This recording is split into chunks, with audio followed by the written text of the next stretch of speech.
All right, good evening, everyone. Thank you for joining us today. I'm sure you're here for the riveting agenda from the city and not the awesome baseball teams that we have tonight, or the softball, baseball, and the Christmas lights. So thank you guys for being here. Today is January 22nd, 2024.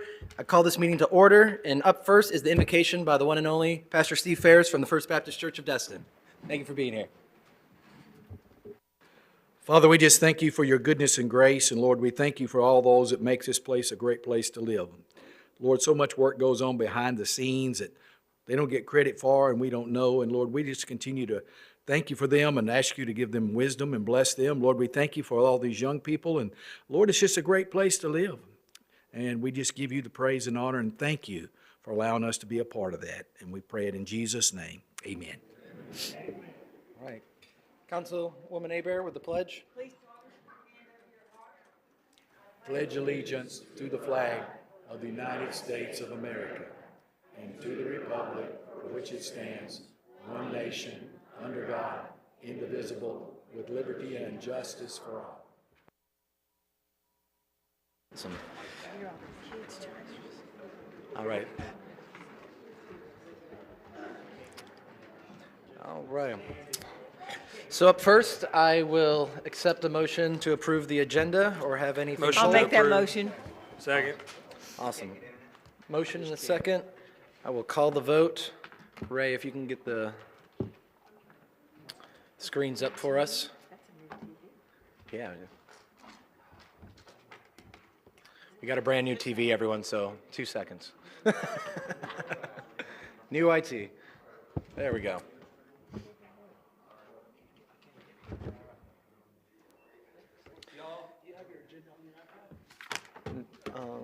Do you need it? No, ours isn't. Oh, I just have it preloaded. Yes, or we can pull it when we get there. Okay. All right, I have it so moved for the agenda. All right, so up first, I will stall with some proclamations while we figure out the internet.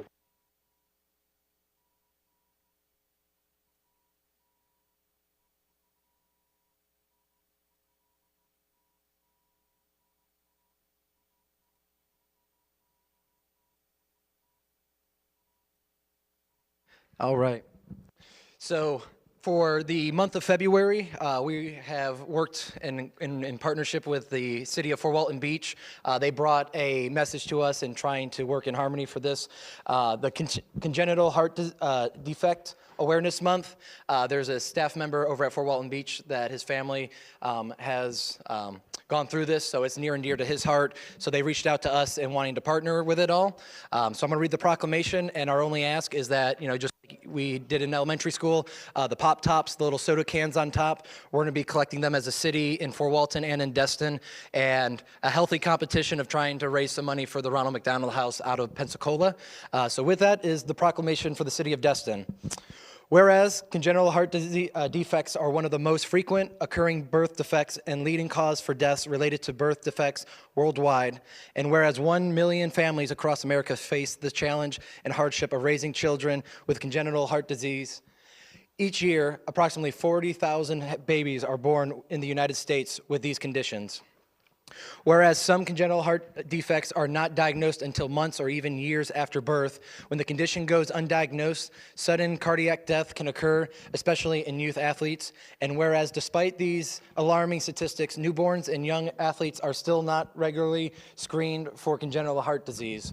And whereas Congenital Heart Disease Awareness Month provides an opportunity for the families who have been affected and by congenital heart defects to celebrate life, remember the loved ones they have lost, honor the health professionals that care for them, and share information with the public and the media. And now, therefore, I, Bobby Wagner, by virtue of the authority vested in me as mayor of the city of Destin, do hereby proclaim February 2024 as Congenital Heart Disease Defect Awareness Month. And I encourage all citizens of the city of Destin to reach out and support this humanitarian mission. Thank you guys so much for that.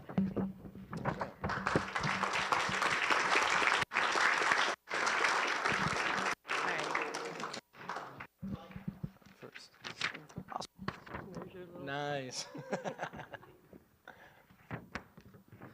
All right, for the main event and why we're all here tonight, weighing 50 pounds in the left corner, 2023 Destin Little League 10U Softball All-Stars by Coach Amber represented Destin in Woodville, and they had made a great accomplishment. So ladies, come on up, Coach.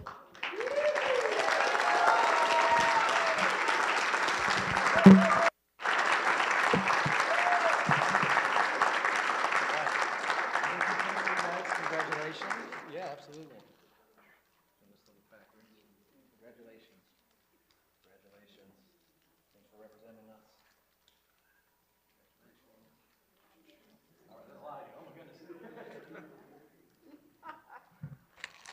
We need more baseball fields for these athletes over here. We need turf. We need turf. City, we need turf. Hey, can you guys, can you help me? Hey, can you help me bring them together? Oh, yes. Thank you.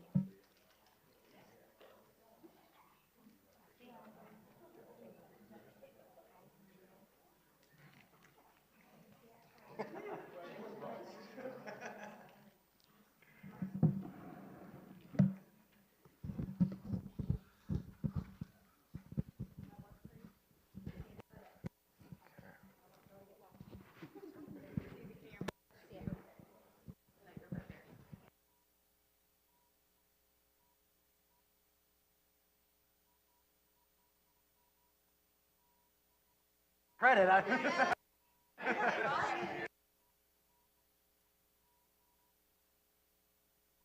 Did you go and say anything?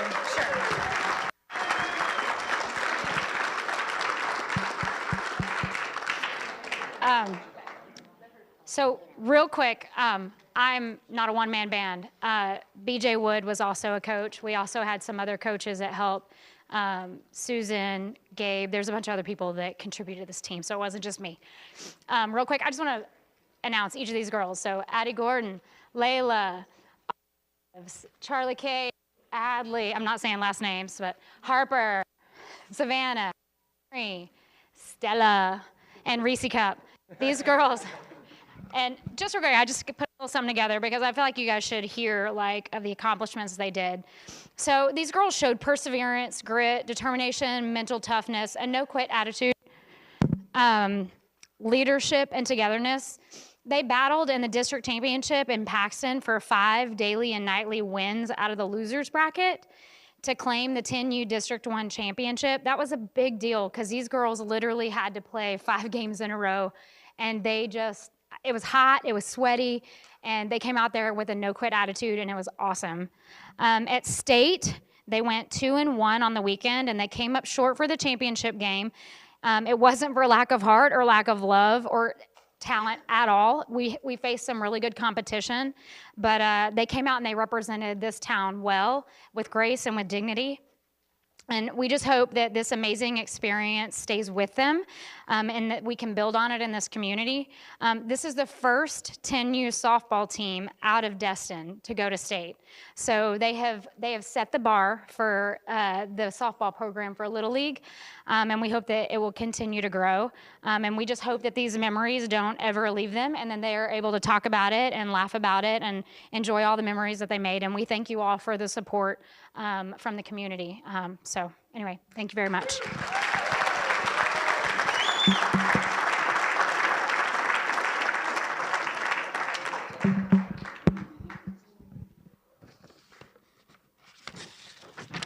All right, so the next team we have from the 2023 Destin Little League 12U baseball by Coach Tony, represented Destin in the state tournament in Sarasota. So if you guys want to come on up here.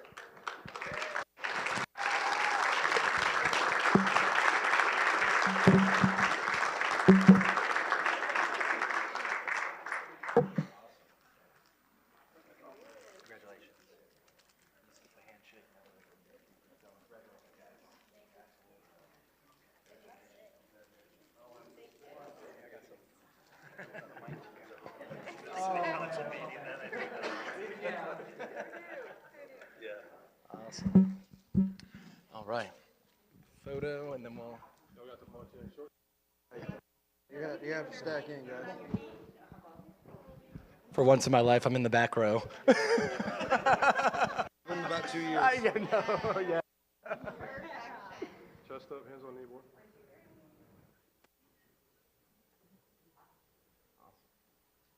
Coach, you want to say anything? Sure. So, no, first of all, I want to thank all the parents. These guys, most of these guys were already played together back when they were 8. They all committed to come back and do this at 12 just because they knew what was at stake and the opportunity they had in front of them. We practiced our butts off. A lot of times we would practice until 8:30, 9 o'clock at night. We had Mr. Eddie would be cooking everybody dinner when we get done practice. We know it was hot. We know what you guys went through, but if it wasn't for your mom and dad's driving you back and forth, take the time off to go down to Sarasota, play while we were there. But throughout all your baseball accomplishments, guys, the thing that I'm most proud of that you guys did had nothing to do with the game. Just before we played our state championship game, they had the Challenger game that day, which is for special needs kids, kids with disabilities. These guys, hours before, it was probably like, an hour before they went to go play, instead of worrying about their game, they were out there helping those guys, helping them run bases, helping them field balls.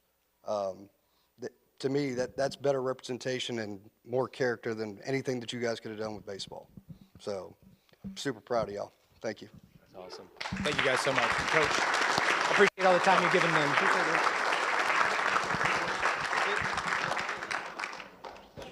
Tamara, did you get that mustache in one shot?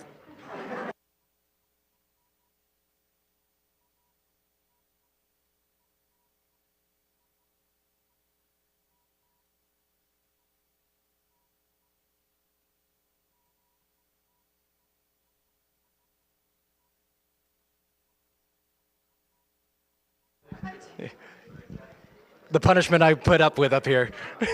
All right, so we were going to recognize the Christmas award winners at the previous council, but due to weather, we decided we wouldn't bring you guys out here. So still Christmas in January and here in Destin, Florida. And so up first is going to be the best decorated home, Renee Potter.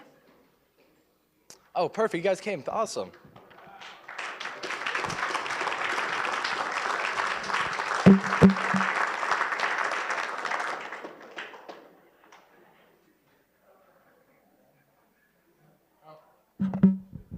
False alarm.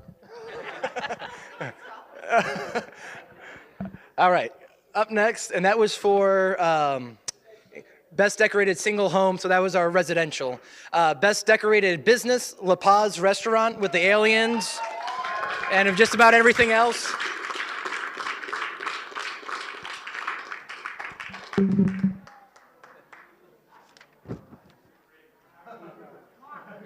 Literally my favorite restaurant. Hey, get there, Bobby.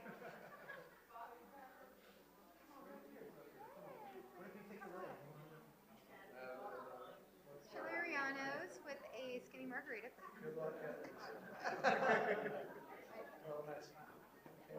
Ready? 1, 2, 3. Wait, yep. You're good. 1, 2, 3.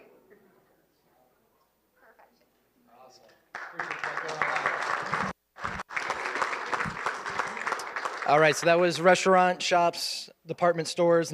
Up next is going to be town homeowner associations, and the winner this year is going to be the Palms of Destin.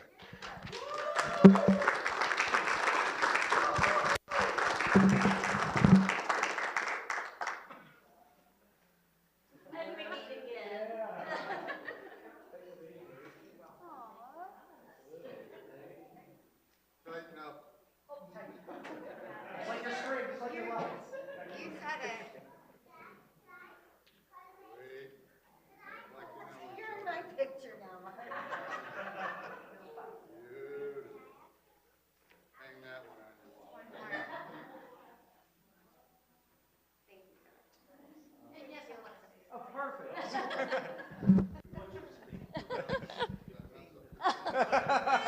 I don't think I could go that long, but I just want to thank you all for the city. We love being part of the city of Destin and giving a little to your life as you come around the corner toward the palms. We have other palm owners here that own. We have staff here with us tonight.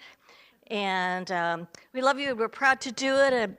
And Mayor, I'd like to wish you a new decade in your life. Happy birthday to you. Thank you. Yes, a new decade. So I did a new decade last week as well. No, happy birthday. But it wasn't the same decade, if you couldn't tell. But anyways, we're proud to be here. And if you don't know, this is the third year in a row. I know. Your homeowners associations, you've been challenged, it sounds like. Awesome. Well, thank you guys so much. Great for being here. Good to see you. Thank you so much. Oh, I got you. Thank you. All right. Last one, best overall holiday. Ryan Roberts. Winner, winner, taking home the chicken dinner. All right.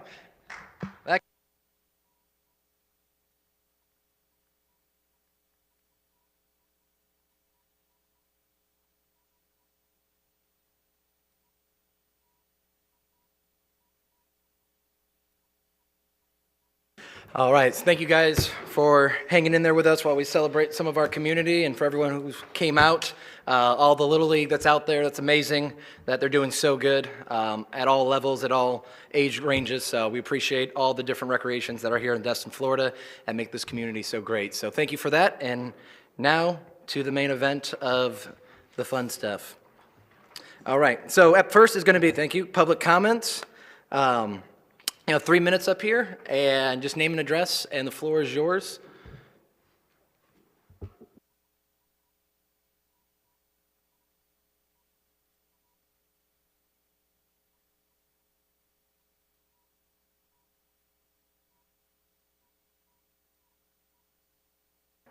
Hey, Marcy Bell, 3 Gulf Breeze Court. If an opening for the city manager committee opens up at any time, I would like to have that seat. So if that should ever happen in the future, please let me know. And Parks Foundation is not city, right? No. Correct. Thank you. All right. Thank you. All right, anyone else? Public comment? Yes.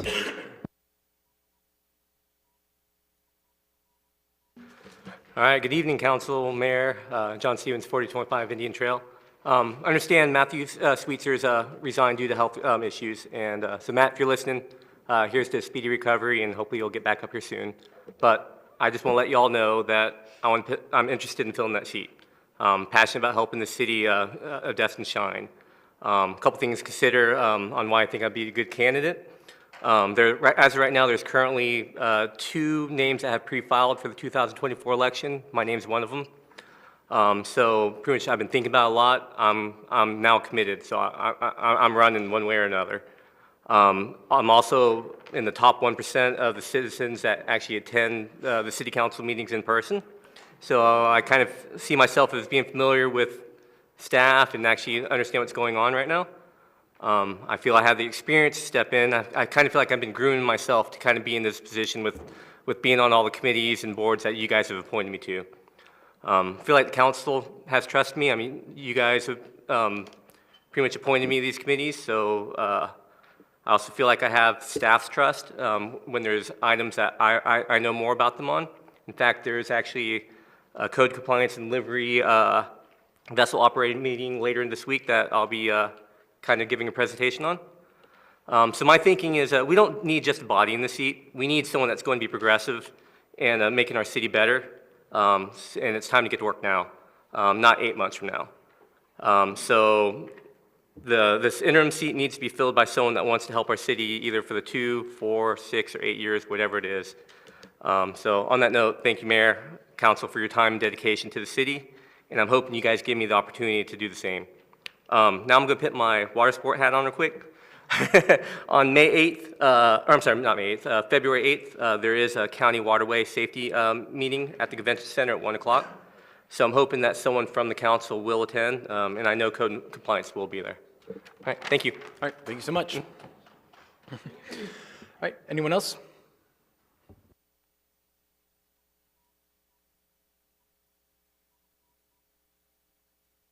Thank you, Rodney Braden, 23 Indian Bayou Drive.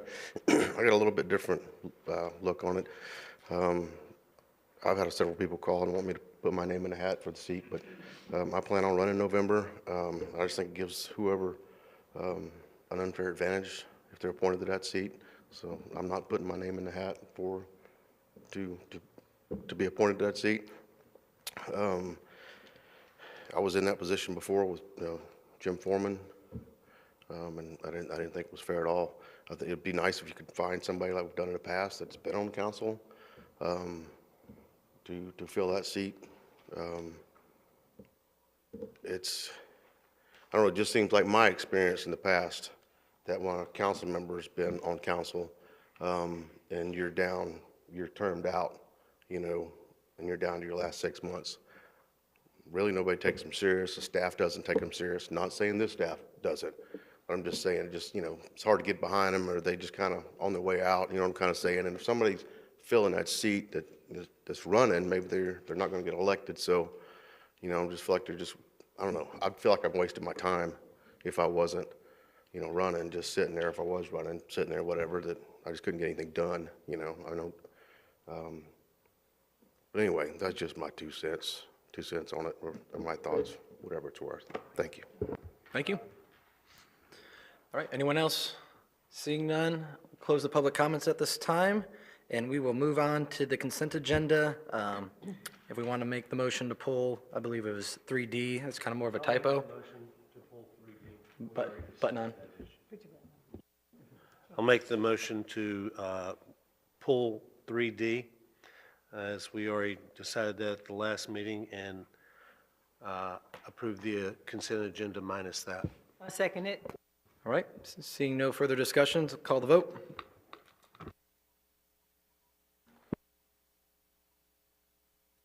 Just a point of order, Mayor. Traditionally, in the last 20 years, any council member could pull something from the consent agenda without making a formal motion.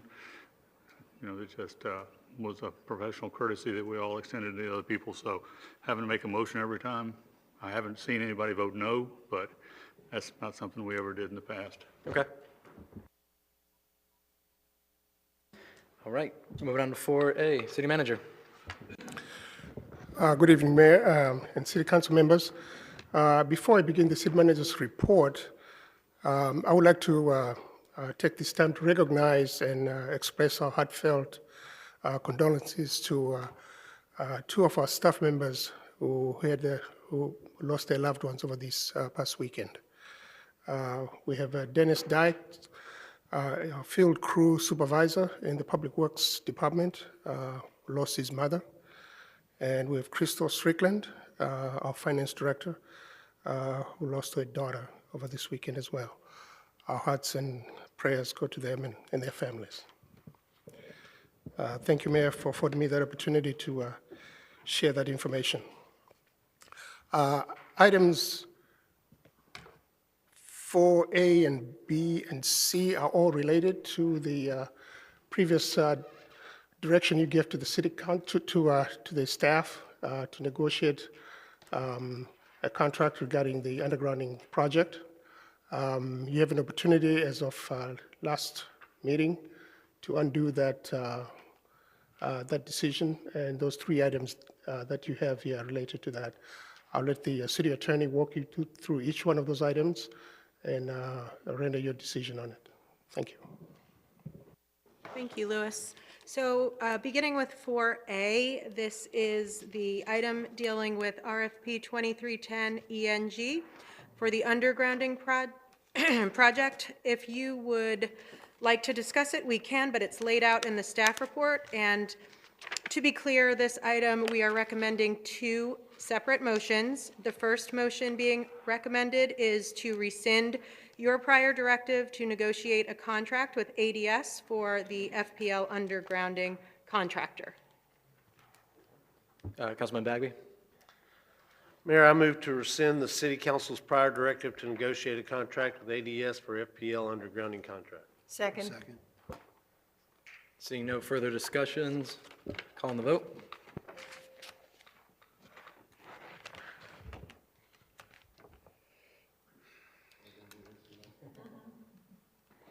All right, ayes have it, so moved. Okay, thank you. And then our second recommended motion is to have you all reject the bids in RFP 2310 ENG. That's to reject all of the bids. I do have our special undergrounding counsel here with us as well, Chef Wright, if you should have any questions. But other than that, I did forward you some documents related to this item, and if you have questions, both Chef and I are here to respond. Mayor, I move to reject all bids in RFP number 23-10-ENG Phase 1 Utility Undergrounding Conversion Project. Second. A motion and a second. Seeing no further discussions, call the vote. All right, ayes have it. So moved. Thank you. 4B are revisions to the purchasing manual, operating instructive ADM 30. This is to make certain clarifications in the purchasing manual that is usually done at the staff level. We brought it to council as an informational item just to make you all aware of the update. The changes are laid out in the staff report. We made some revisions to the definitions as well as to the process, made it clear, the process for procurement. If you have any questions, let me know. Otherwise, it's just informational. Councilwoman Aber, do you have anything? I move to direct staff to issue an RFP 2401 ENG as soon as possible. Okay, that will be the next item, 4C, but. All right, go Moving ahead. on to 4C. Councilmember Hebert. As said. Okay, got a motion and a second for 4C. Any further discussions? Did you get a second? Yep. Yeah, Jim. Jim. Okay, just wanted. All right. All right, calling the vote.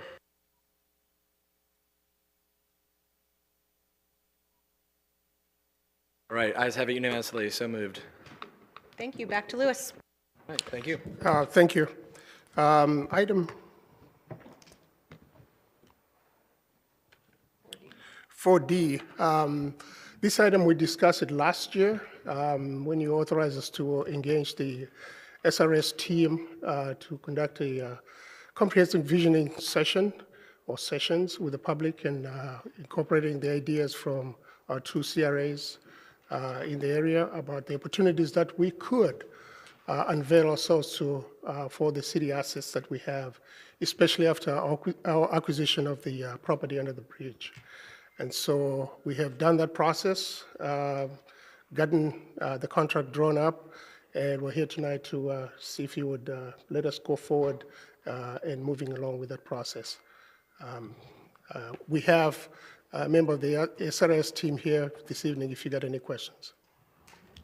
Do you have anything off the bat before I hit the button? Yep. Good evening, everyone. Thank you for having us and welcoming us back. We're delighted to be here. We're here to answer any questions that you may have and here to listen.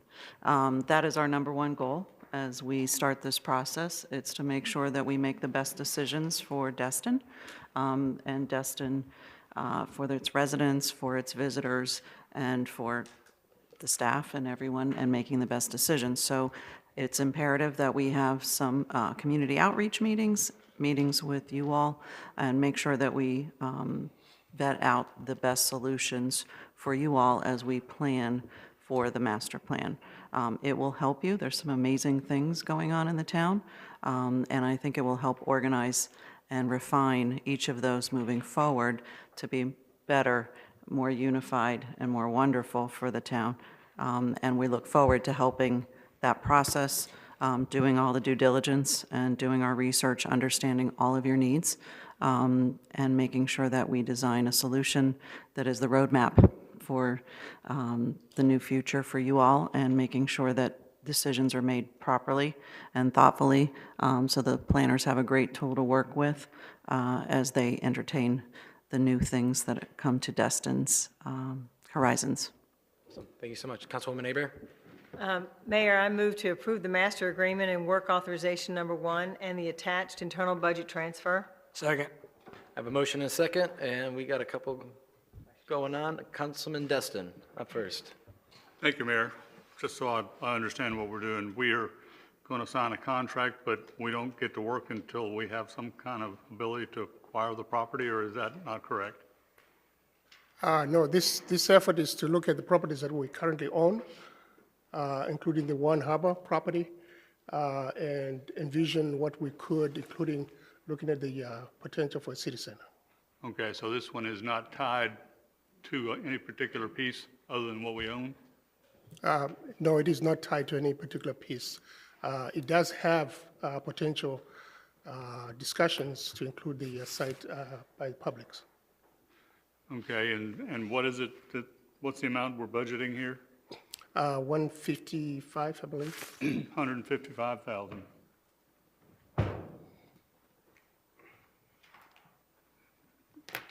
What other particular pieces are we looking at? We're looking at the clusters up at the two parking lots, these two buildings here, this one here and the one across the street, the community center, our parks, just see how all those assets are coordinated in a synergetic fashion since we're doing redevelopment. Okay, and maybe I misunderstood when I read it earlier. I just want to make sure that we are not addressing a piece of property that we don't own that is potentially acquiring a development order now or in the future? Yeah, it is. You're talking about the public site, correct? I am. Yeah, so we've had discussions with them. Not Publix itself, but the owners of the piece that Publix is not interested in. And they're willing to work with us, depending on what it is that we are interested in doing. That's part of what this effort will be.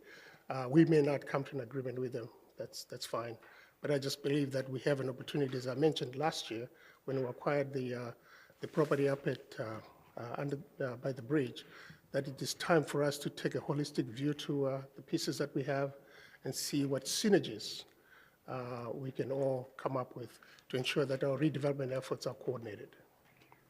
Let me express the only reservation I have is if we are trying to build a piece of property such as the public property into our design criteria, and that particular piece of property is under the development order process, I can see that we could probably run into some interesting problems ethically and legally later on down the road when we should say that we do or do not agree with some particulars of that development order. And the owners of that property would immediately say, well, they're not approving this because they have desires to acquire it.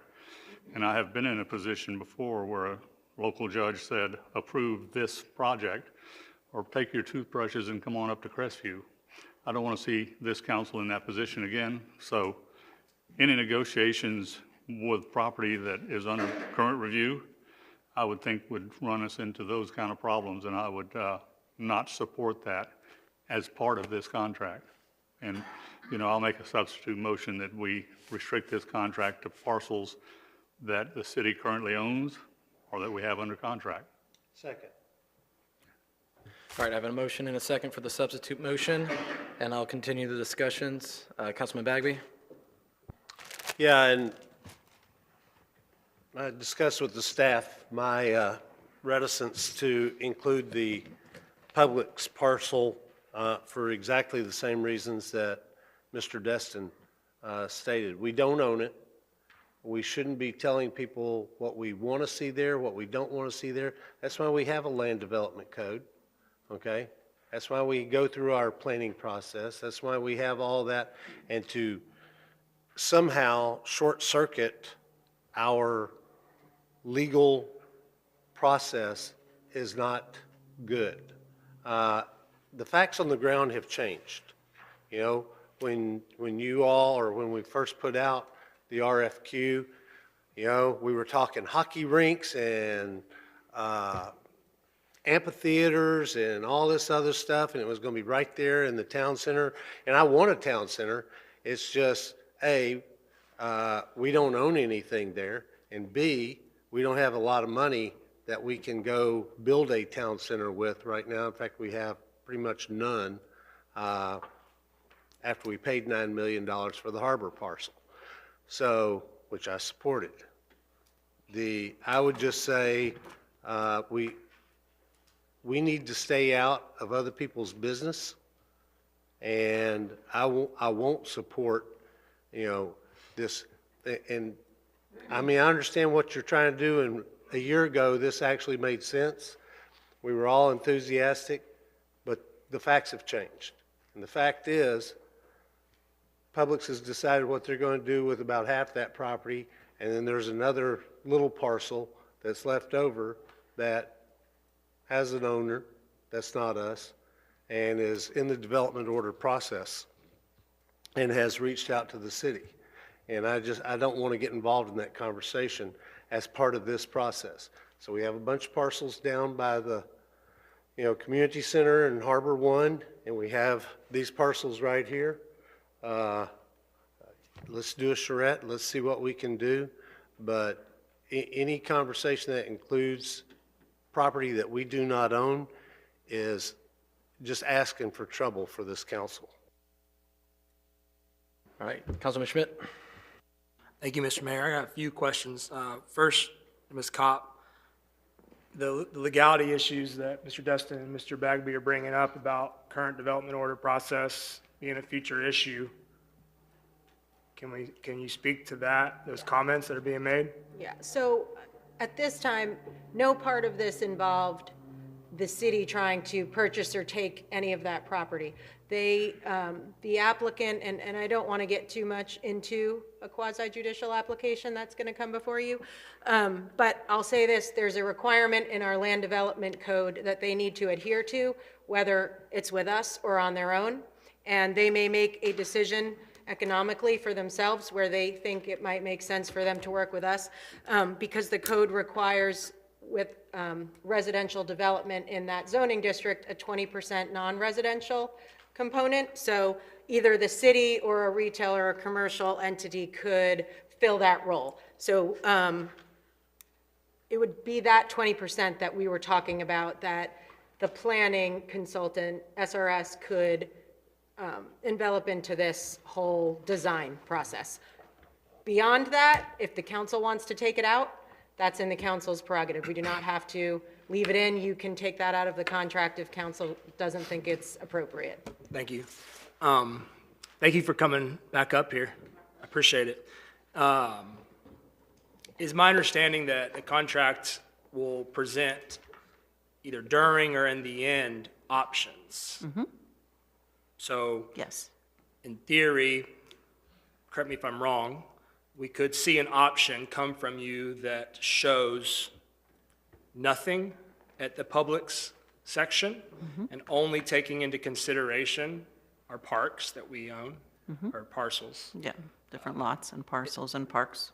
It could also take another option that would be able to be presented would be including the Publix, right? So at the very end of this, if we were to go as exactly as it is right now, we very well are going to see an option that does not include that Publix site. Is that accurate? It's possible. It's possible, if based upon. Yeah, based upon tonight's discussion, if it's decided that it's off the table completely. Right. Then no, you wouldn't see an option there. But if we were to proceed as it's written, we would have that option. You would at have the that very end. option. Right. Thank you. So, for me, let's take a walk down history a little bit, the past. We all were gung-ho when this first came about. And I don't think we were, a lot of us were gung-ho about the idea of spending $50,000 to design something on a property that we didn't even own. But the task was given to appoint me to go have conversations with people. And over that time, we've been having a lot of conversations per the council's wishes and direction. And a lot of good has come from that. I think when we first started, there was disbelief from council members that we were ever going to even be at this point right now. And so to me, it's a very great feeling that the conversations where they have led to today are where they are at. And, this big picture thing is very important to the redevelopment of needs in our city. You look at the room this evening full of these kids. That's baseball and softball that Mr. Mayor was talking about, and you all know about my thoughts on the baseball parks. Right now, we have 6 to 9-year-olds trying to jam into a community center that is, we're being asked to be spending, hundreds of thousands of dollars on windows, that the community center is just falling apart. So there's massive needs for our parcels in the city of Destin. So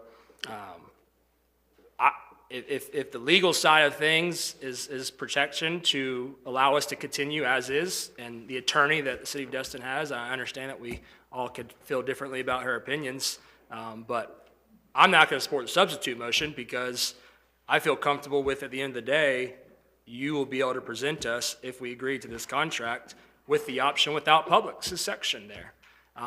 But to be able to see the potential redevelopment, utilizing that as an option, if it truly does come available, which at this point, it sounds like it's going to hopefully happen for the city, those are going to be huge milestones to be able to strategically plan and vision the next 5 years or so or more about some of these things to make our city better for our kids and for our staff and everything else. So that's all I got. Good points. Councilwoman Hebert. Thanks, Mayor, and thank you, Kevin, because you pretty much hit on what I was feeling it the same way. Why, support the substitute motion when realistically you're going to give us options? That's what this is all about. This plan is you giving us things that can and may come into fruition.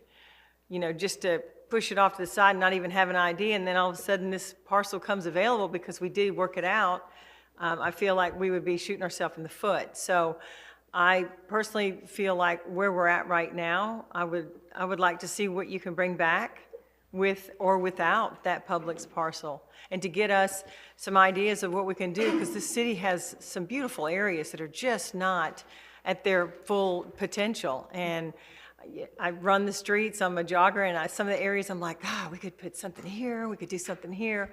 So I look forward to what your vision is of how to help our city be that much more aesthetically pleasing and a lot more for the residents that live here year-round to enjoy. So I wouldn't support the substitute motion. All right. Councilman Destin, back around.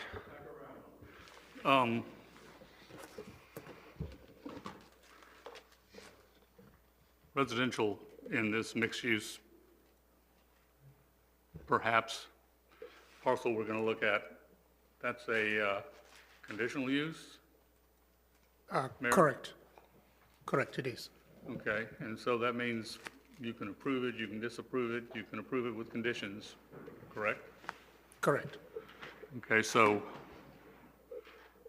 we're not in a quasi-judicial tonight, but we're telling a consultant that we're going to pay $155,000 to look at a particular parcel that is in the development order process as we speak. I don't think we're asking the consultant to look at that. We're asking the consultant to look at the whole city and include that potentially as one option in the event that it becomes one for that 20%. However, if you all want to take it out, you can. I just don't see that it's a legal issue, because nothing is being required of anybody or forced upon anybody. We're just saying this is one of many, many options that could be considered. Nothing's being approved at this time. That particular parcel is mentioned in this contract specifically, is it not? Yes, it's a potential, yes. It is as an option, yes. Is any other parcel in the city mentioned in this contract specifically, other than the umbrella that we're going to look all over the city? You mean the private property? Right. No. That's as telling as it can be, gentlemen. But I will try to soften this substitute to change the word contract to an agreement, which gives us more flexibility. If we can at least get an agreement out of this property owner of some sort, and I'll leave that pretty vague, but the fact that this is the only parcel that is particularly mentioned in the contract that's in private ownership makes it abundantly clear what we're doing here, and it makes me very uncomfortable. So I'm trying to soften it as much as I can because of the fact that I've seen this stuff go sideways when it should be a quasi-judicial hearing that we should even be discussing whether we're going to approach them to try to work with them to use property, and we can do that at a later date. But when we put that parcel particularly in this contract, that's a very bad thing.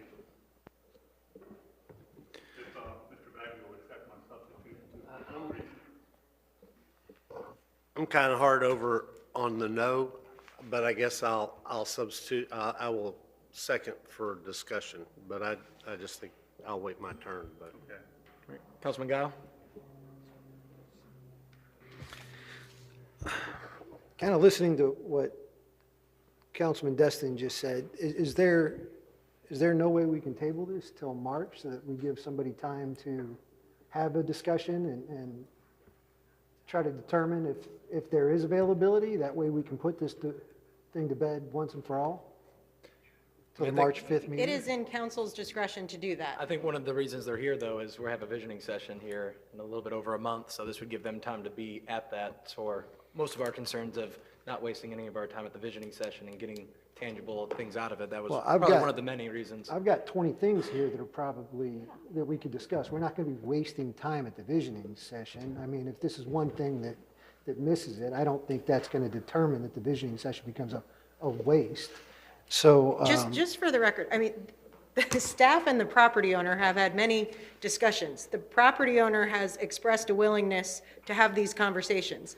It's in there as an option because the property owner has indicated that they would like to see potentially the city in that 20%. We're just one of many options. They have to put something non-residential there. That is an LDC requirement, nothing to do with this contract. Something has to go there. So that is happening with or without this contract. And this contract does not require us to do anything with Publix. It's just saying that that can be included as an option because of those 20% discussions that are already going on with staff. So I don't want anyone to think that that property owner is being forced into anything. They've approached Lewis about it and they're in discussions, and that would ultimately come to council for a decision separate from this. But this was something that some of the parcels that are being talked about include the parcel we're on now and the parcel across the street, the old city hall. So with that being said, it made sense from a planning perspective to allow the consultant to look at that, because they have to, if these sites are going to be moved or used for something else, we wanted them to have all of the potential options for where they could go. It could be One Harbor, they could stay here, they could potentially be put on that 20% on Publix. So I don't want anyone to feel like their hands are tied at all, because that's not staff's intent at all. So just for what that's worth. Yeah, and I didn't mean to give that impression. I just thought maybe if we gave, because there's no deadline, and we have several other priorities in the city that some may feel are greater than the city center, but maybe it would help some people on this council feel a little bit more comfortable if we had a better commitment or more conversations or something that would give us the warm and fuzzy to move forward.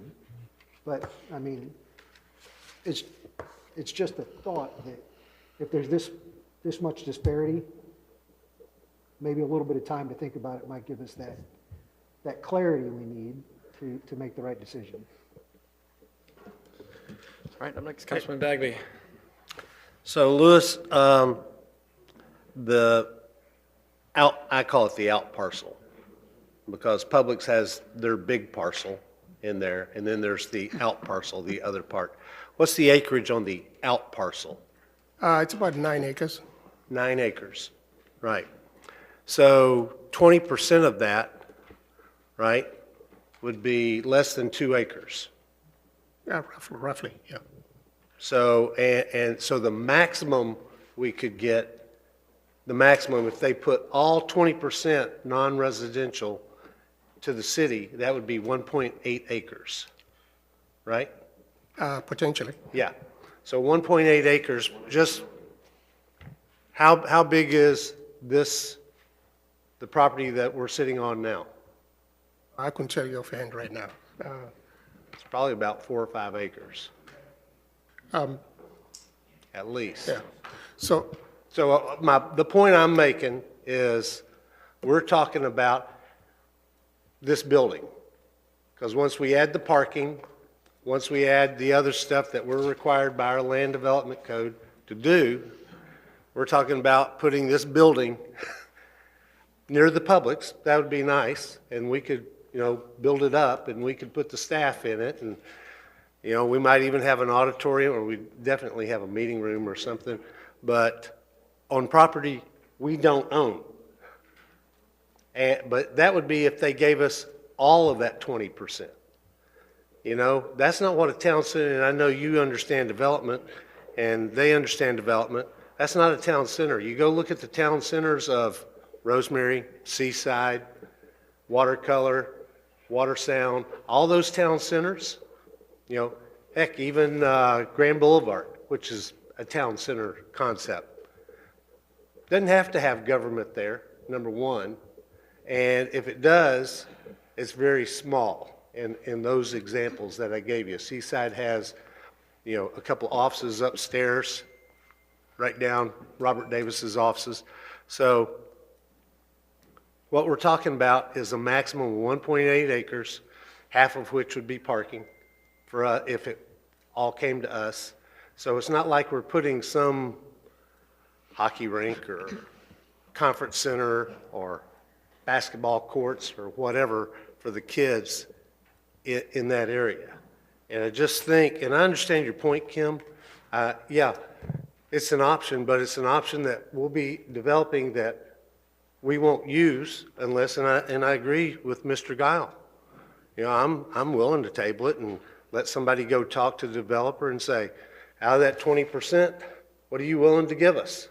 And I say, give us, not, well, we'll sell you 1.8 acres. We've got land, most of it's down by the community center. A lot of it's right here, but I can't support including a parcel that we have no interest in at all. And telling them, well, we're looking at it, and when you get, if we deny your development order, yeah. Again, you all can take that out if the city has no interest in it. If it's not ever going to be an option, then we shouldn't waste time on it, but it's in there because it might have been an option, so it's in your discretion. All right, Councilman King. Thank you, sir. I was going to say that I think I'd lean towards the original motion. I'd like to see the options that they come back with, regardless of whether we own the place right now, and to see what other ideas they may have. I will say, and I'm just curious because I don't know exactly how this works, but I'd love to hear what y'all have to say.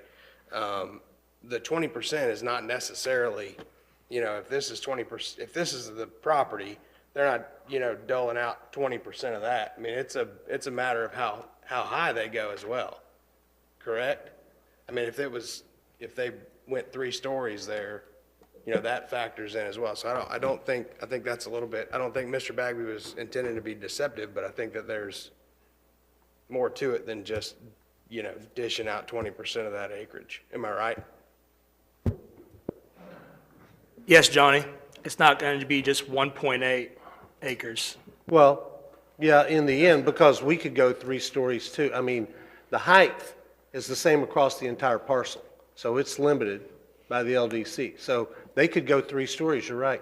They could go 50 feet or whatever, and so could we. We could build a 3 or 4 story office complex on our half of the 1.8 acres. But I'm just using that as an example. They don't have to use, they could, I believe by the code, give us 30%, but then they wouldn't be making money off of that, which their whole intent of buying that parcel is to make money. That's why you understand better than anybody up here, that's why you buy parcels and develop them so you can actually generate revenue off of them. That's right. And part of what I wanted to say is, I understand that we're in a little bit of a different situation today than we were when this originally came before us.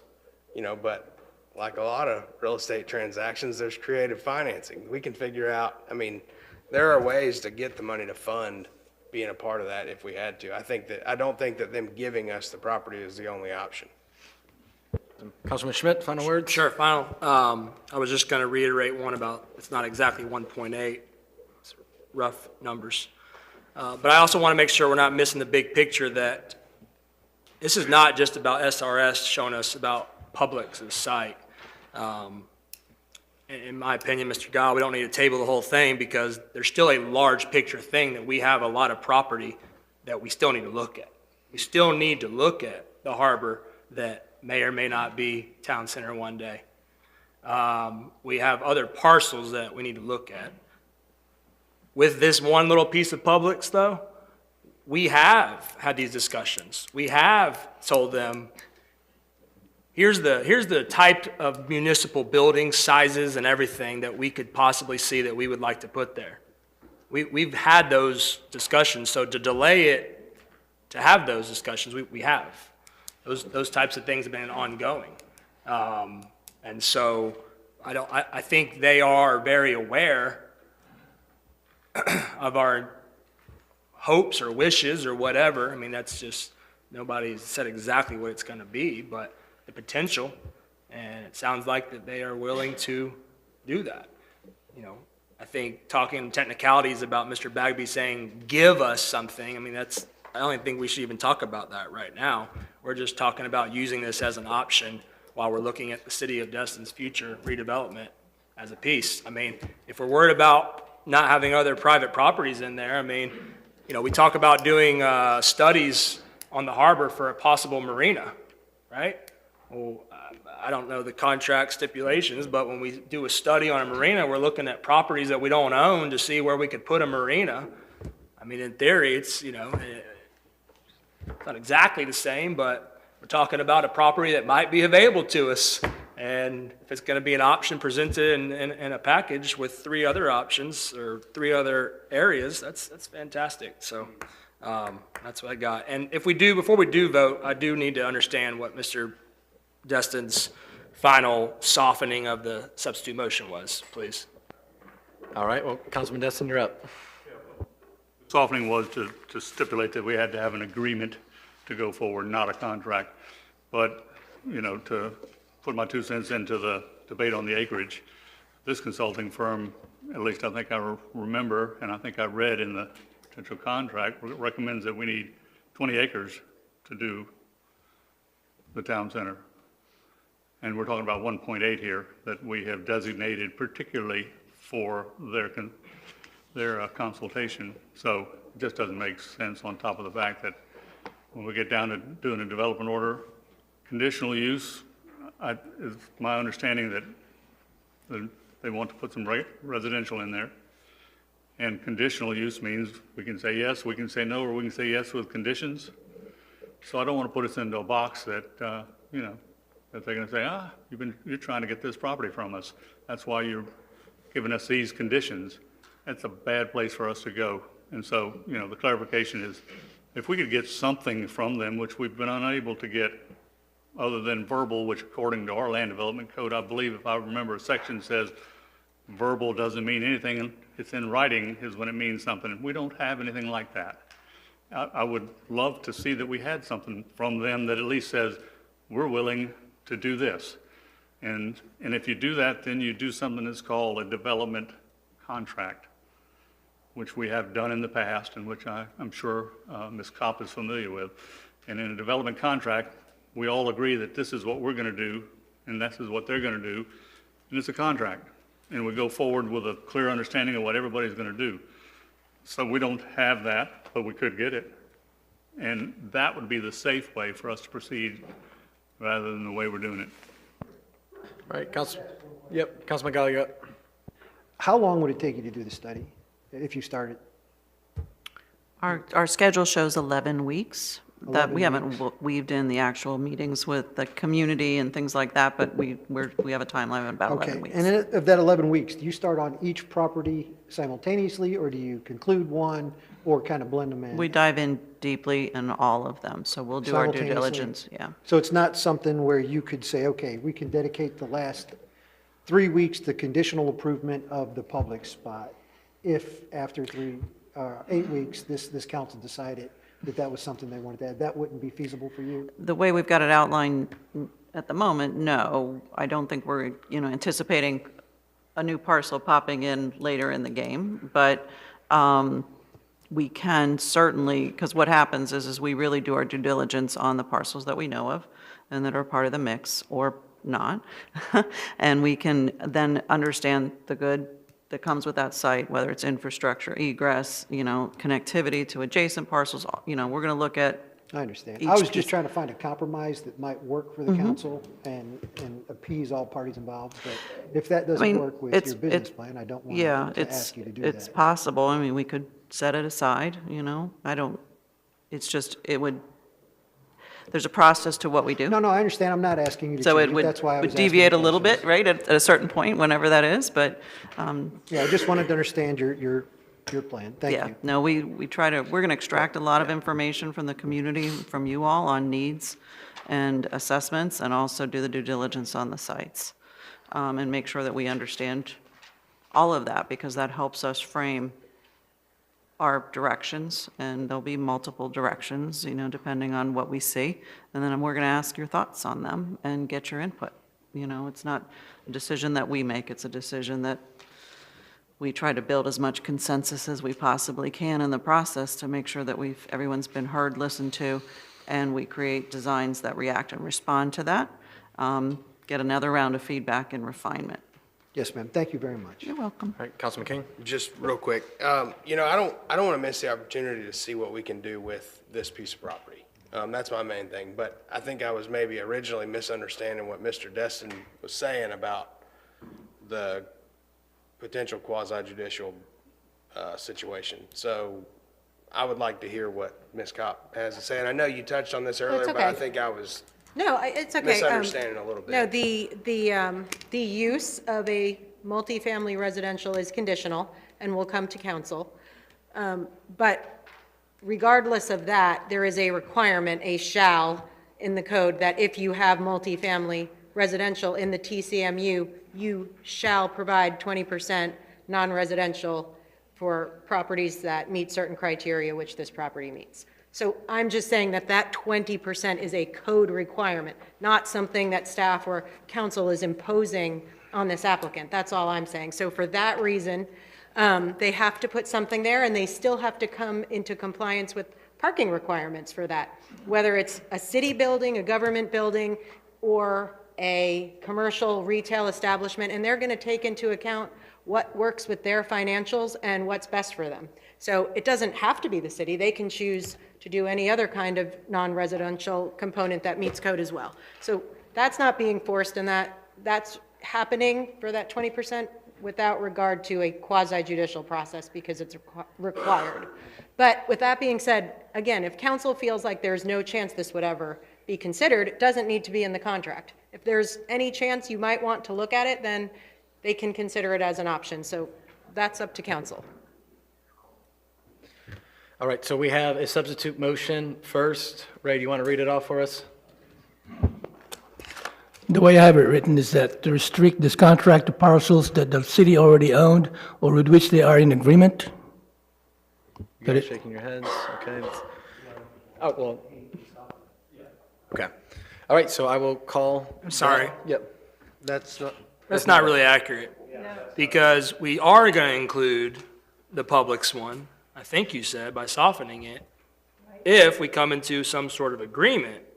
That's part of your motion, right? A written agreement. So you just want to verify with Ray or restate it or something? Yeah, the motion was to allow the parcel if the city has arrived at some kind of agreement to acquire or to use it. Is there a deadline, timeline? I didn't put a deadline in because I know that those things never happen very quickly.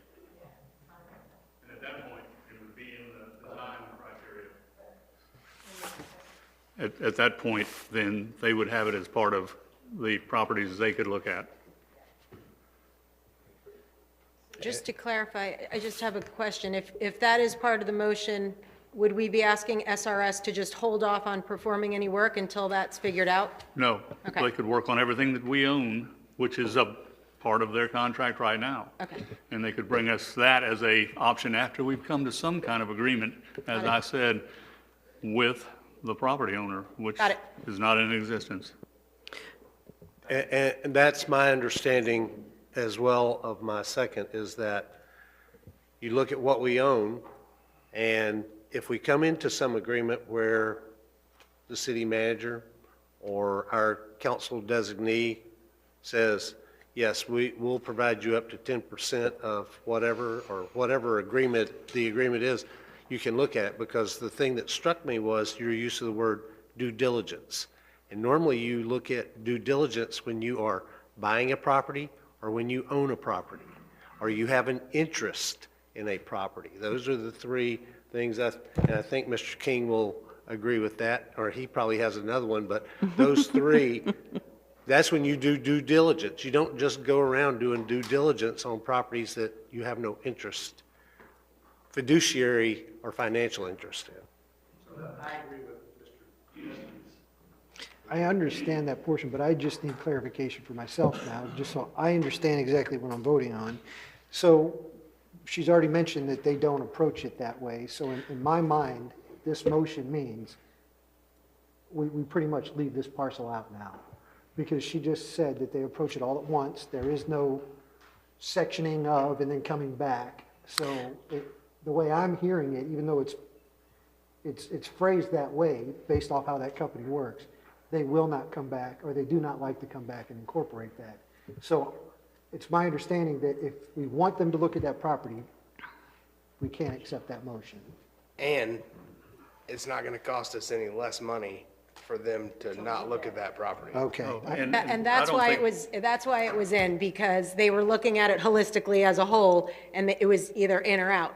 But if we do require the agreement, again, that's something that will come to council for approval. So SRS would not be considering the public's parcel at all unless an agreement was approved by council with the property owner. And I think that SRS wanted to say something. Yeah, and that's correct. I mean, there's still legwork that we need to do as far as doing our homework on the parcels that you do own and meeting with the community and understanding the needs assessment. There's a timeline to that process, culminating at a certain point, then we transition to the vision, right, and the direction, and starting to look at options and layouts. So obviously, if something changes in the process, there is a timeline where we could, if all the stars and the moons align, that could just roll naturally into it. So, you guys will advise us on how we approach it, but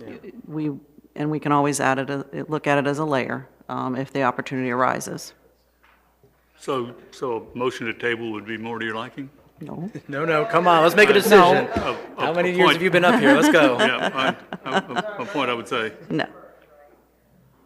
All right, we're going to vote on the substitute. Calling the vote.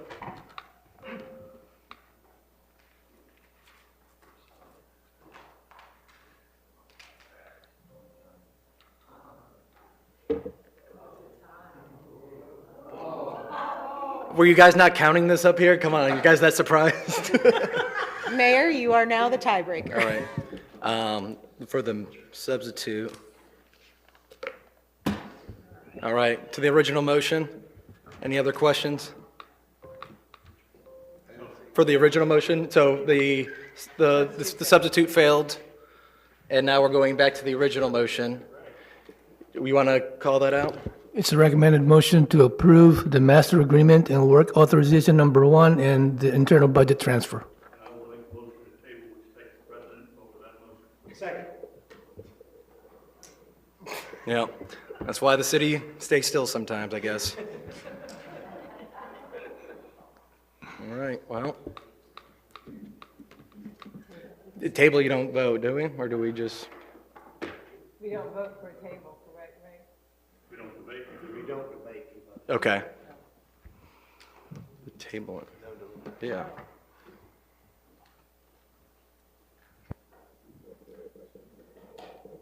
Right. Okay, now we're back to the original. Table fails. Diving deep in the archive, I love it. All right, calling the vote.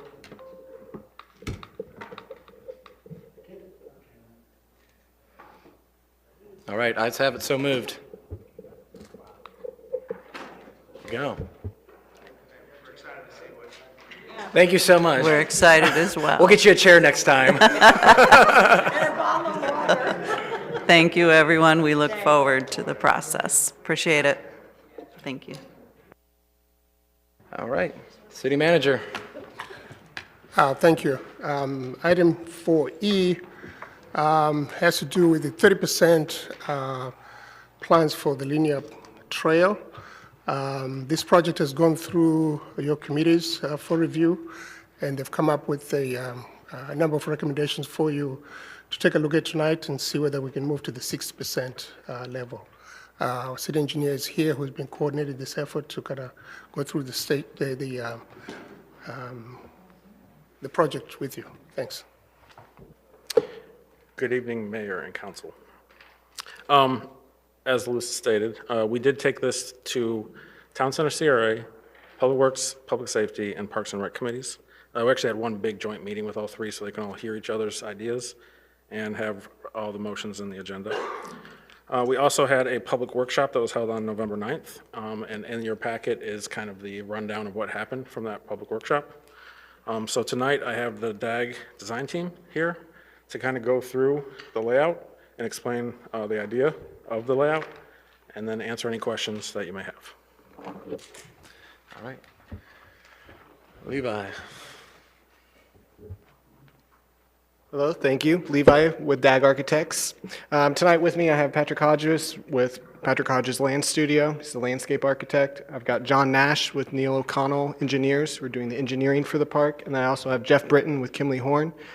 And the goal tonight is to just briefly summarize the work that's been going on for the last couple months. We're currently at a 30% status. We need your approval to move forward into 60%. And as Ryan has shared, we've really tried to engage as many of the committees, the community as we can to get to something that's a universally acceptable solution. So I wanted to pass this on to Patrick Hodges, let him kind of outline what we produced as the concept, and then we'll all be available for questions, and whichever applicable party can best answer that question.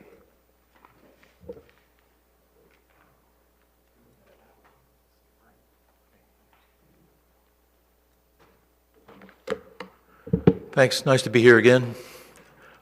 We've been through this before, but I think I'll just start with the overall slide that you have up there now. That's the west end at 98 Palms. That would be a place where we would not be within the Florida Power and Light right-of-way, but actually the City of Destin right-of-way. And the connection there is proposed as a raised boardwalk. At this point in the design process, that is a pedestrian walkway, not a vehicular rated walkway. One of the recommendations that was made at our previous meeting was that we should carefully consider making that a vehicular rated design, whether it's a pile elevated boardwalk or perhaps another structural solution. So that's something that we're going to look at as an additive alternate. So you would have the base bid would be the vehicular walkway, and the additive alternate would convert it to vehicular access so that you could have emergency vehicles, police, and so forth, utilizing that. That's a perspective view showing, looking from the west to the east, what that initial part of the trail would look like, and you can see where it transitions to the pile elevated boardwalk. In this area, we're not restricted to the height of the landscape plant materials because we are not within the Florida Power and Light right-of-way, so we would have more opportunity for larger trees and other things that could be higher than the 15-foot maximum height that is a restriction of Florida Power and Light. This is the next segment where we reach the existing Jewel Melvin Park. The boardwalk transitions into an asphalt paved driveway. There's a proposed parking area in the same location where we currently have sort of unimproved parking or gravel type porous pavement. What's proposed here is a vehicular connection from Palm on the south side that would slope down to the new paved parking area. The trail itself bypasses the parking area so that through Jewel Melvin Park, so we would avoid conflicts between the trail traffic and the vehicular traffic within the parking area itself. One of the other proposals at this location is that we would have a vehicular connection to Cordgrass Court that would be limited to emergency and emergency access and service access only. Currently, that is the vehicular access for the public, so that would change. This is a perspective view of that. You can see on the left-hand side of the perspective view, the sloping drive that comes down from Palm to the proposed paved parking area, and then the bypass of the trail itself is on the right-hand side within the Jewel Melvin Park property. Okay, moving further east, the trail continues along the south side of the Florida Power and Light right-of-way. It's a 12-foot wide asphalt paved drive. That's what's proposed in the conceptual and 30% documents. And on the right-hand side of this drawing, you can see where that drive would actually intersect with the proposed connection of Mattie Kelly Boulevard from the north to the south side.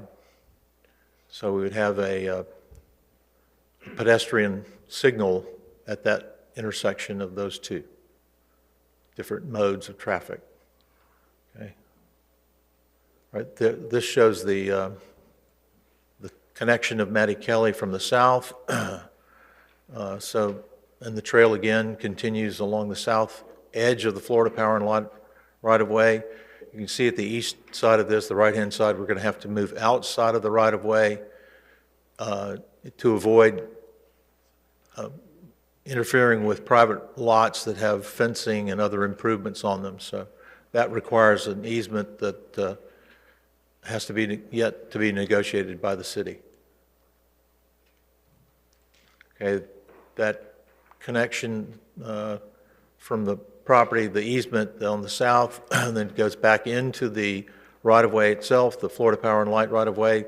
The 12-foot wide path continues.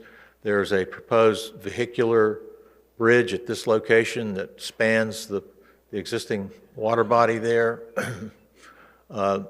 It's wide enough and it would be designed structurally to support the normal vehicular traffic, but also the service vehicles of Florida Power and Light. As you see in this view, on the right-hand side of it, there are alternative pathways that are more narrow than the 12-foot wide asphalt path proposed, just to make the trail itself a little more interesting. These are just some depictions of existing vehicular bridges similar to what's proposed. These are actual photographs of projects that have been done by York Bridges. This is the east trailhead for the project, which is at Airport Road. There's a proposed parking area there. There's a signal at this location. The signal here would have to be improved, and then there would be additional crosswalks provided. One of the recommendations that was made here was, instead of having the boardwalk at this location, we would look at an on-grade solution that would require fill and a retaining wall as opposed to the pile elevated boardwalk. So that's another recommendation from the previous meeting. In addition to that, this is a view from looking from the east back to the west at this location.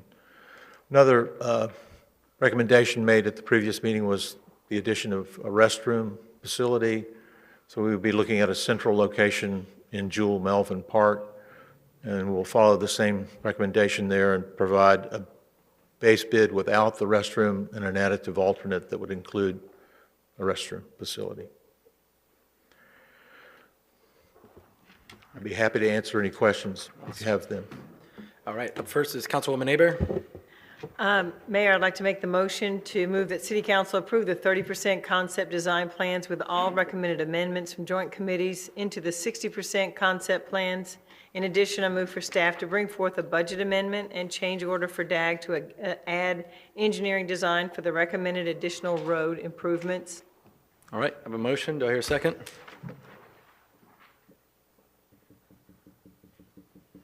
All right. Dies for a Second. Okay. There we go. All right.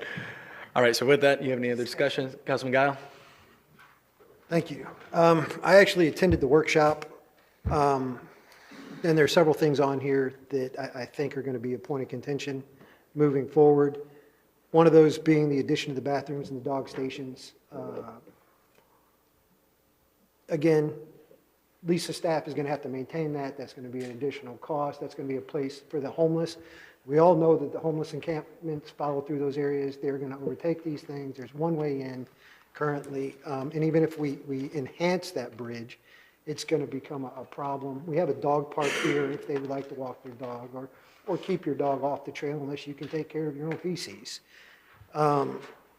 From that portion, also the vehicle rated in, the cost to incur that on that side is fairly substantial.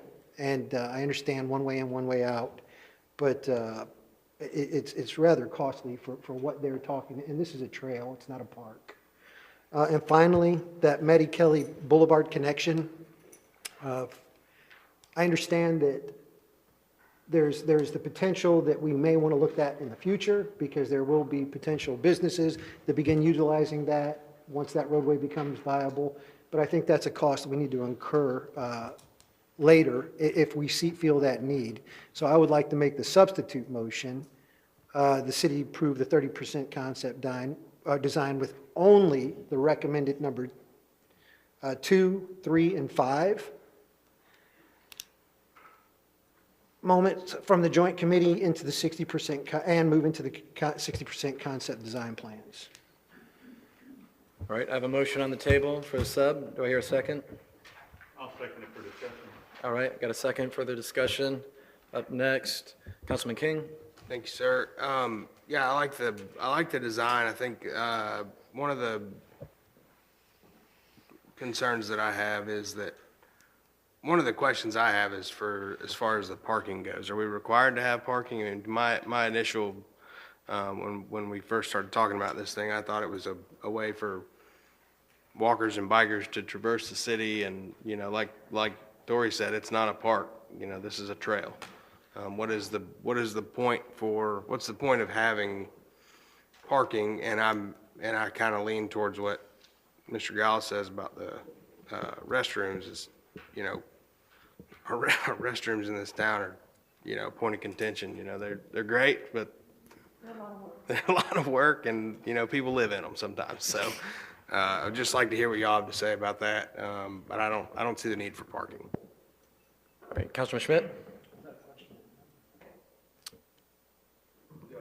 All I'll say is there is Jewel Melvin Park that's still part of this trail system. So there is currently gravel parking out there to access Jewel Melvin Park, and this plan is addressing some parking near it to turn that into paved parking. So there's parking at both ends, and then there's the Jewel Melvin Park parking lot too. So I would agree that the both ends, maybe they're not necessary, but the Jewel Melvin Park. Yeah, and that's where, sorry, forgive me, yeah, the Jewel Melvin Park parking, I understand. The parking on either end, I don't get. Okay. Councilman Schmidt. Sure, thank you. Taking out the number 6, which is the connection north and south, what does that do? What is the impact of that decision if that is removed from the 60% plans as you proceed forward? So the way I would see that working is the design team would continue forward with the trail through there, and just in the back of their mind that the road connection will happen at some point in the future. So kind of doing the current design to work with a future road that would come through there whenever that is desired to happen.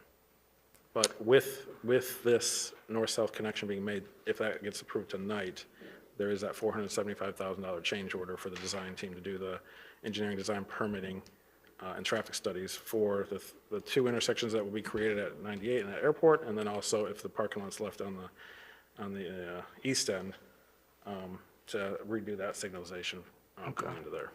So including it includes a $475,000 change order that would also take place, that had to be approved? Or are we approving that change order? That would come back to us to be approved? Yeah, it will have to come back, yeah, for approval, yes. And then you would go back and then include that in the future designs moving forward, the next 60%. And then not including it, we're still taking in consideration the possibility in the future of having that road.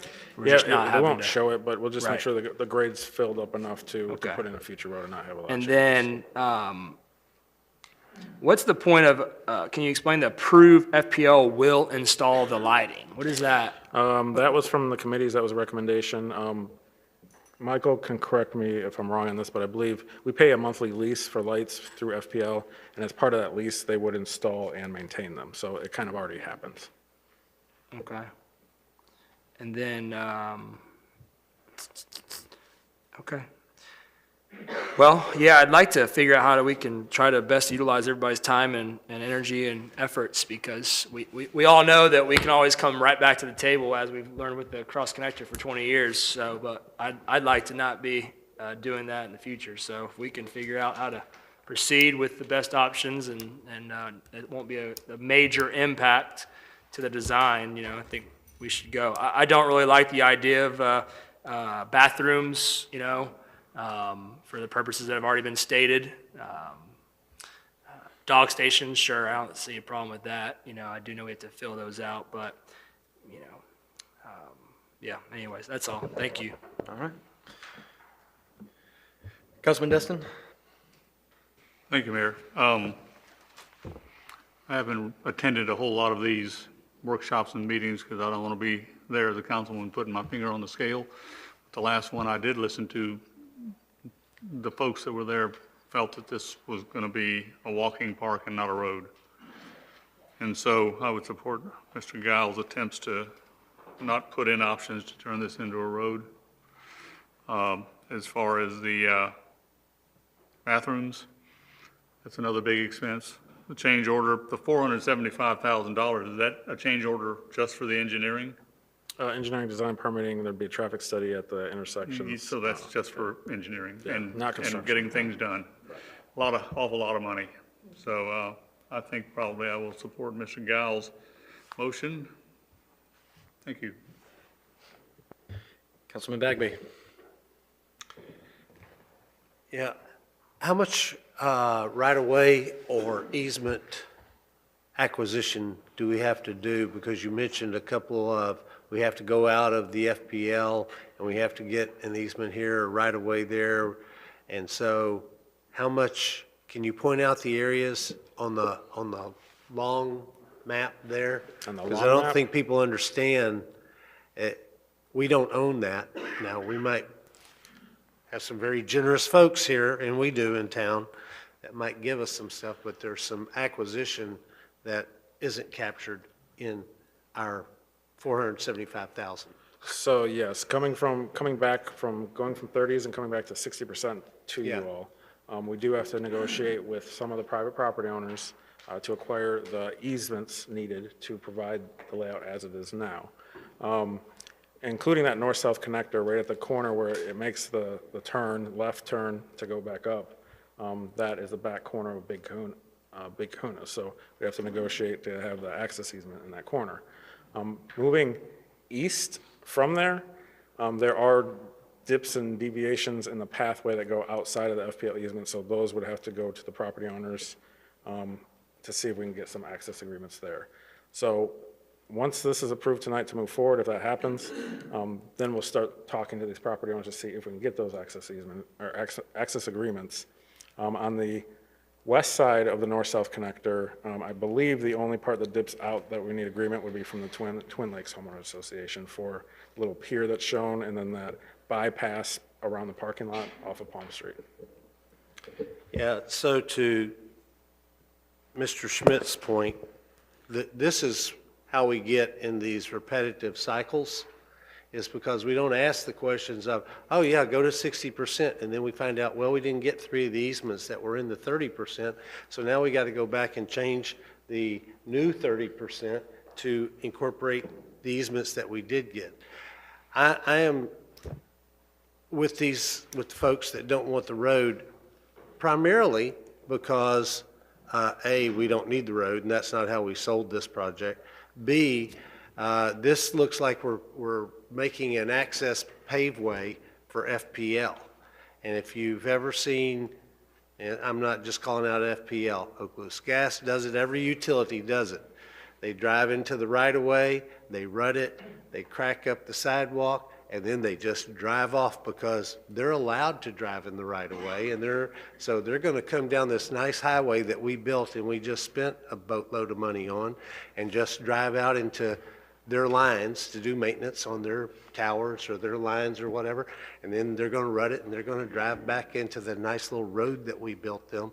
Now, if they want to help us build the road, or they want to build a road and let us landscape the road, I'm all for that. I don't want to bite the hand that's feeding us, though, because they are giving us access to their right-of-way. So I'm very supportive of Mr. Giles' motion to just do 2, 3, and 5, and no bathrooms, no roads, and I would just understand that we sold this as a pathway, people to get east to west, not as a way where FPL can drive up and down the road that we paid for, that then we get to go repair. You guys want to talk on that as far as talking about FP&L? Is this a carrot that we can give them for leverage and helping with the design, or what was the?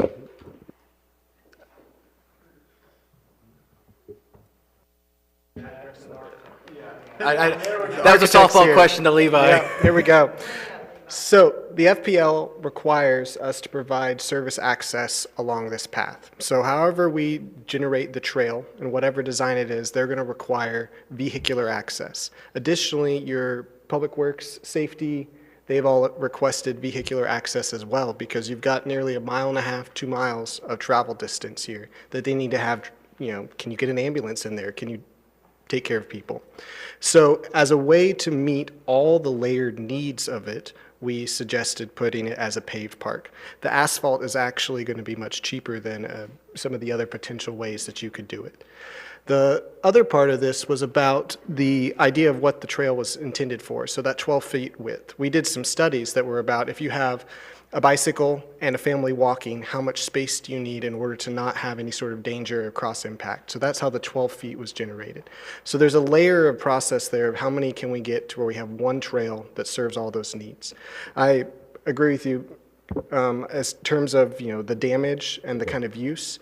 But there's also the FPL is required to maintain their own easements as well. So I think that there's a kind of community partnership idea about what's being proposed here, understanding that everybody's going to use it. It's going to have some wear and tear, and we'll have to just address that as we move forward. And I will say, Mayor, you might know the answer to this too. If this does get wrapped into, and this is a future discussion, the Sun Trail program, and we can get funding from the Sun Trail to help build this, I believe the minimum width is 12 feet. So this accomplishes that too for the trail. Yeah, and just throw that out there, as far as a lot of the trail money, they don't accommodate for any amenities, bathrooms, but it would be just trail and any kind of that. So all those things that we're sounds like we're shedding off a little bit, kind of lends better to grant applications for those state agencies. All right, up next, we got Teresa Abear. Thanks, Mayor. I agree with Mr. Giles' secondary motion of we don't need the bathrooms, and the 12 feet wide, I get that, that's good. And not doing the $475,000 engineering change to get the roads in at this time, maybe as it's being developed to leave it as an option, but we don't have the money. And we don't want to put ourselves out there trying to figure out, okay, well, let's do this, we'll come up with this money, and it's a pipe dream at this point. So until we get more money, we need to just do what we have the monies for, what the funding is, and make this trail just continue on at the next level. So, thank you. Oh, sorry. Councilman Bagby?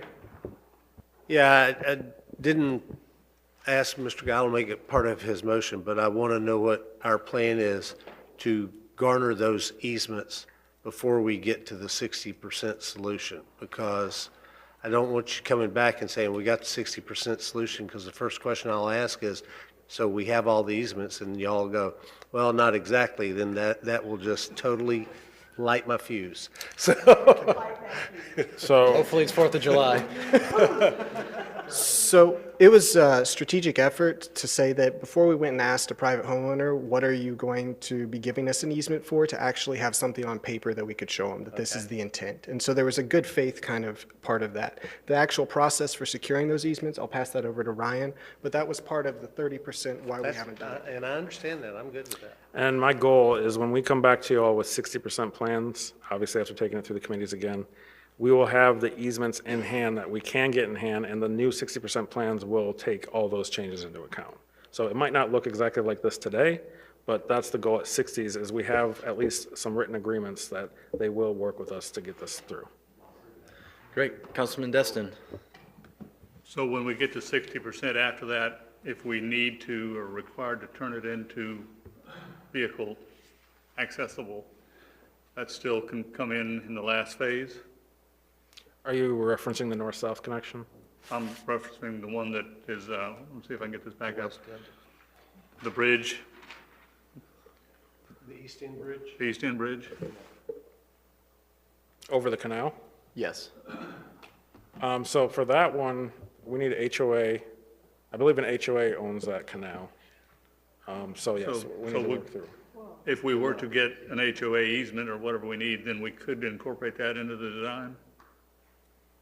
Yes, that's going to be the critical piece. If we Well, don't have them, I'm sure we it don't is, have but that. it's that pretty bridge key to crossing. whether or not we Yeah. have a accessible bridge. Yes, if we don't get that piece, then essentially the trail will end at Matty M. Kelly and connect to the sidewalks to go up and down Matty M. Kelly. And we'll find that out shortly if we're trying to get our easements right. Okay, thanks. All right. It sounds like the north-south is failing, but I was going to be for it, so I guess I'm just not going to argue something on that end, I guess. All right, calling the vote. This is on the substitute motion with Giles specific. All right, ayes have it. So moved.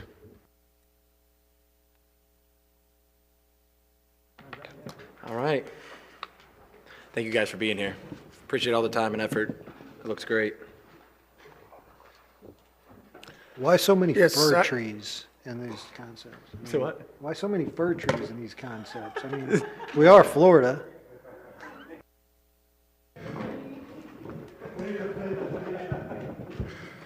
All right.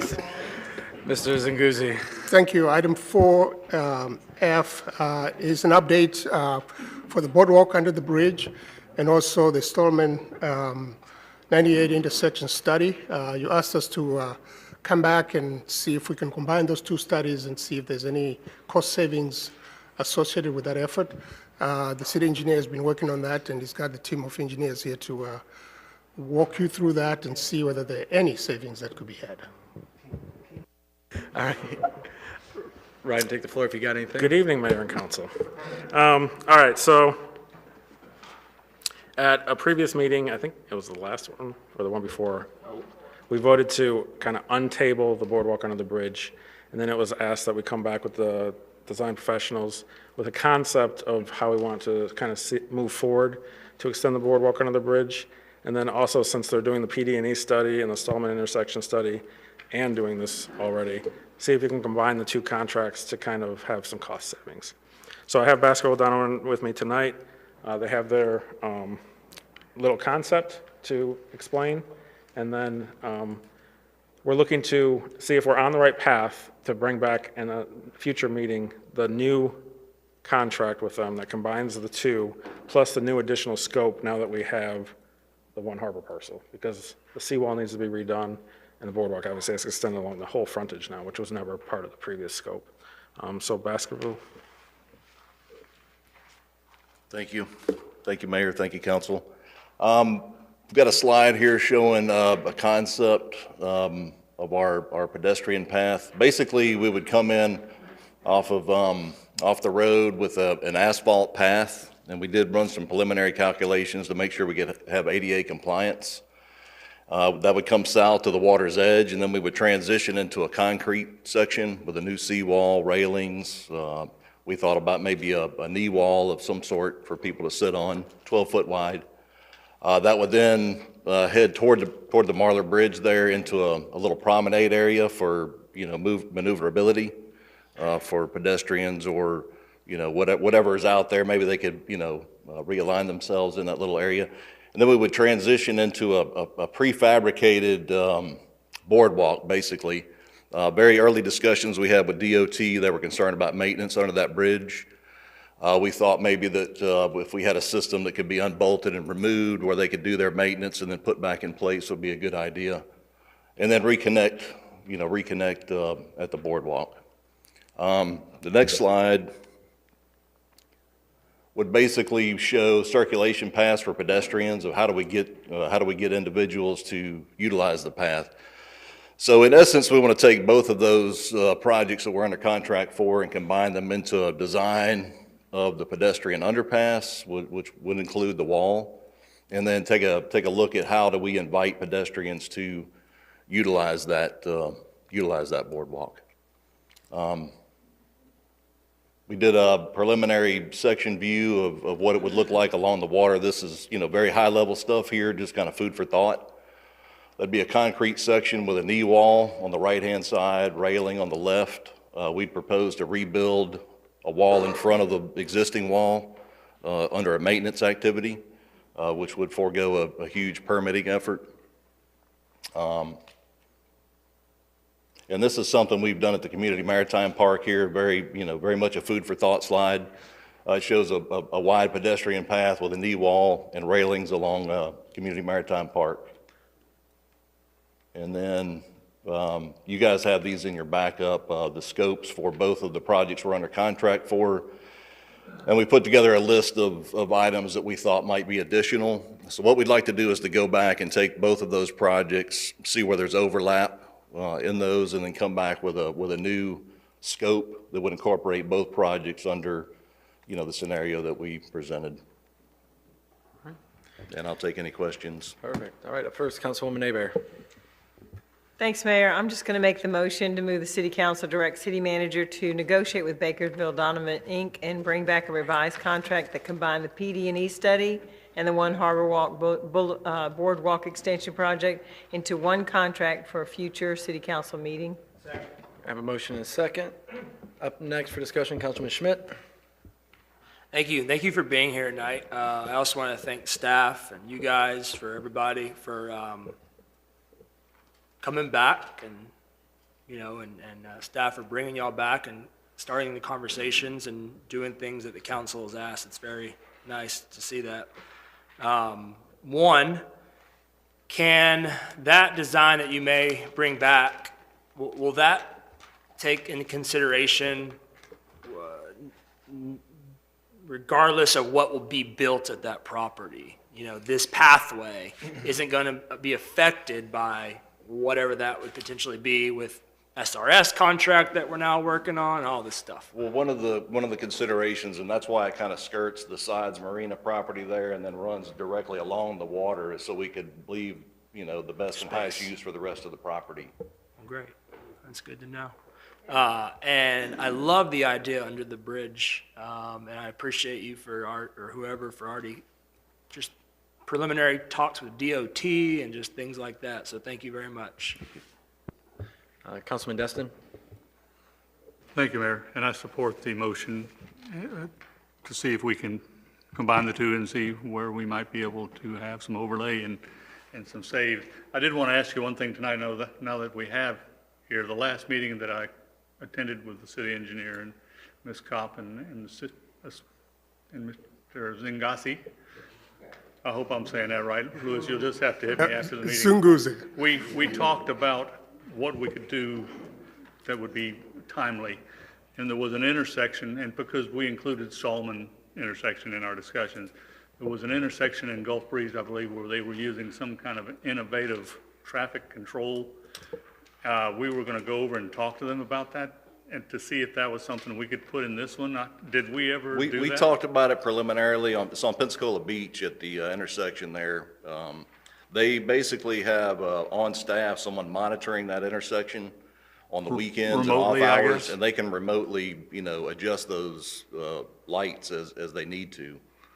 And I would think that being as that's the worst intersection we have in town, I would be very motivated to see if we can do something like that to at least get some temporary relief as quickly as we can. How do we go over and sit down with them and find out exactly what they're doing and if it will apply to our intersection? We can try to set up a meeting. I've got Jim Waite with me here, our marketing vice president. We can try to set up a meeting with the county and have a sit down. It's an interesting topic, and it's something that would probably be very useful at that intersection. And there may even be some artificial intelligence possibilities. Possibility. And I won't make a motion, but I think you all know that we want to see. I mean, that's something we could possibly implement for the summer if it's something that can be done quickly. And it could make a tremendous difference up there. I observe that every day, and it would really, really smooth the flow out if actually you had someone or something or some entity that could adjust those time periods according to the demands of the moment. So I would encourage y'all to see what you can find out about that and see if we can apply it to Stallman, which is pretty awful in the summer. And I want to also point out too, this is very important. If we can get this boardwalk under the bridge to try to force pedestrian traffic to use it to get to the Harbor Walk, and to dissuade people from walking across the Stallman 98. And that would help tremendously, but that's a long-term solution. That would, yes, that is a long-term solution, but that's taking a long phase of that signal timing out. Yes, it helping is. Put towards just vehicle movement. And that's why it's worth doing, but let's see if we can't find something we can do quickly to alleviate the problem. And just to piggyback on that, and I don't have the specifics, Emerald Coast Regional Council is getting into that. They have the funding and the phasing, and they're about to start implementing. So Austin Mount at the Emerald Coast Regional Council, this is going on right now. I think we all got our invite to the February 2nd thing. They're going to be, that's one of the 7 topics is this, whether it's AI or human, the controlled intersections for efficiency. So hopefully we could be a guinea pig, because we're not going to be asking them to do anything that they're not already ambitiously going after. So hopefully we can be a guinea pig for the east side of ECRC. Councilman Bagby? Yeah, supportive of it. I have a couple of questions.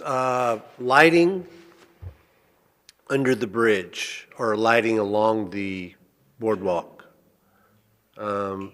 but particularly under the bridge, because again, we've talked about the homeless hanging out in the bathrooms on our linear park.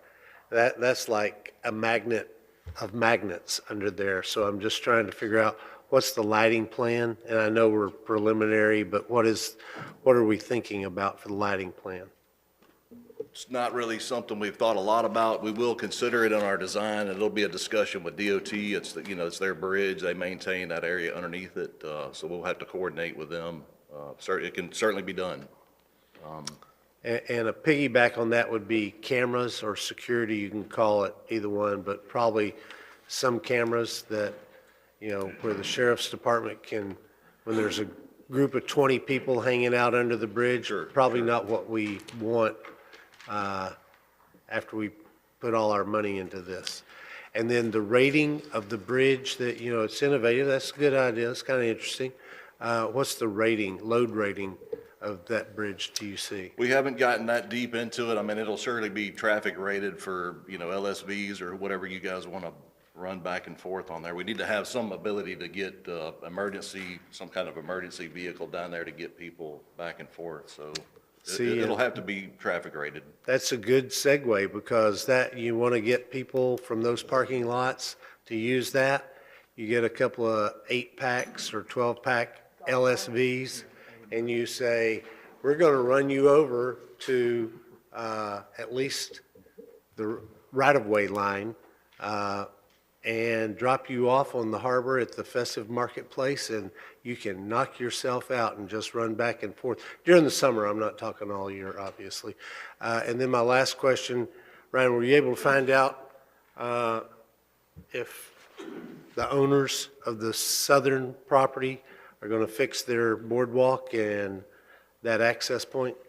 So we're meeting with them this week, and we're Okay. going to discuss all this with them. All right, I look forward to. Mr. Bagby, just to comment on one of the things you said about under the bridge safety and groups. Keep in mind and consideration that some stuff we've talked about that parcel, about a person that's staff there, whatever potentially goes there in the future, could also be acting as one of those employees or whatever, or security or whatever it is. So there's a lot of good opportunities there, basically. Yeah. So I'm agreeing with you, but Yeah. a lot of future opportunities. There are, I just, my main thing, you know, we're probably 5 years from having a building or something there, but we could do this a lot faster. But what I don't want is somebody injured, murdered, raped, whatever, God forbid, under that, because it's just a magnet for, it could be a magnet, let me put it like that, for people that we don't want camping out under that bridge. Understood. And I would think too, if it turns into a high pedestrian traffic area to get people in and out of the harbor boardwalk, then that would dissuade people from hanging out in that area too. Hence, if it's well lit, it's got cameras, and it's got an LSV going back and forth at 5-10 minute intervals. What's the width of the path? 12 feet. 12? Okay, awesome. Just kind of, sure we got all our check marks when we go for grants. Cool. Anything else? Seeing nothing else, I will call the vote.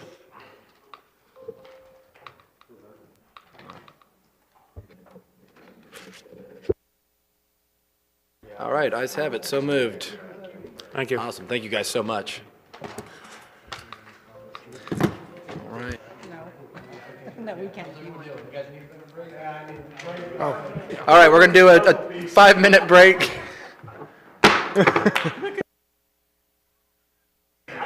I was getting a lot of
Everyone's walking back, so I'll start the meeting back up. Yeah, you just take your seat. Take a seat. All right. Oh, it's a puzzle. Take it away, Andy. Yeah, it's a puzzle. Each of these puzzle pieces is a rabbit hole, but I promise I'm not going to get down in any of them unless you want to dive down in them. But tonight, you ratified 2 contracts for us on consent agenda, which greatly appreciated, much needed. But as we've done the low-hanging fruit in the IT department, we're going to be coming forward with some more of those kinds of things. So it's only right that we give you an overview of what the heck we're doing and where we plan to take this ship. And I also want to get your buy-in on my approach for the purchasing of some of these things. So that's what I'd like to talk to you about.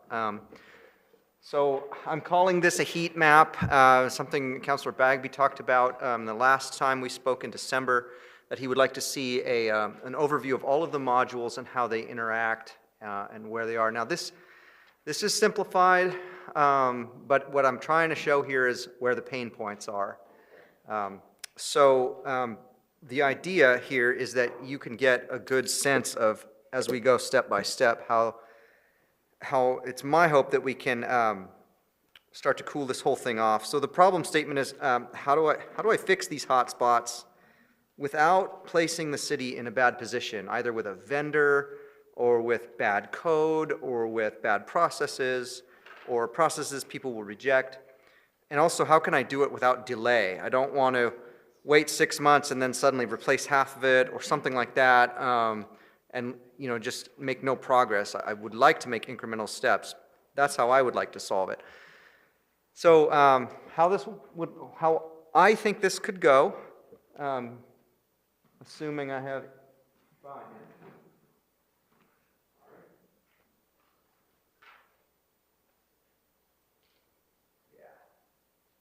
So from where we are here today, you just approved a new timekeeping system, as you see, and payroll will be going in with that, and so that will cool off the accounting pain that's coming from the current accounting system. I'm just going back and forth between steps 1 and 2. I also intend to begin working on the camera systems that are currently by a company called Hikvision, which is a Chinese manufacturer that is now on the Florida state list of things that we're not allowed to have. So, and in addition to the regular things that are important to us, there's also the things that we see as a group, as a state. And then I would like to implement some more AI tools that I think can help. For example, in Ray's area, we have some tools that can significantly increase his ability to process text from these meetings faster. A couple more areas that I think would be helpful. And then I need to establish a mobile device management system. We have probably 200 devices like the ones you're using now. They're all over the place. They need to have an agent on there and something I have a hook in that I can say, hey, wipe, hey, find it, hey, don't let it load TikTok, because it's also on the state list, things that can't be used on a government computer, that kind of stuff. So that's my plan, step 1. After that, I'm thinking I need to start looking at this accounting system. It's easy target, too, because accounting systems, I don't have to do anything special with. There's lots of them. We can just choose one. They work.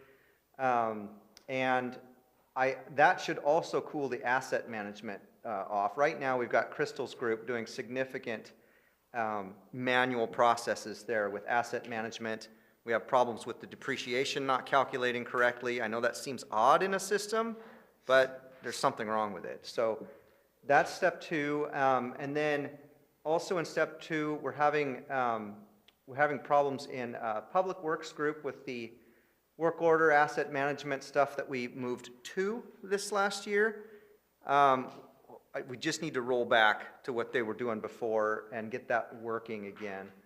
So that will cool off the assets, and then I would like to complete the AI tools, which will bring us to green over there on the left under the AI puzzle piece. So moving on to step 3, now we have some big changes going on.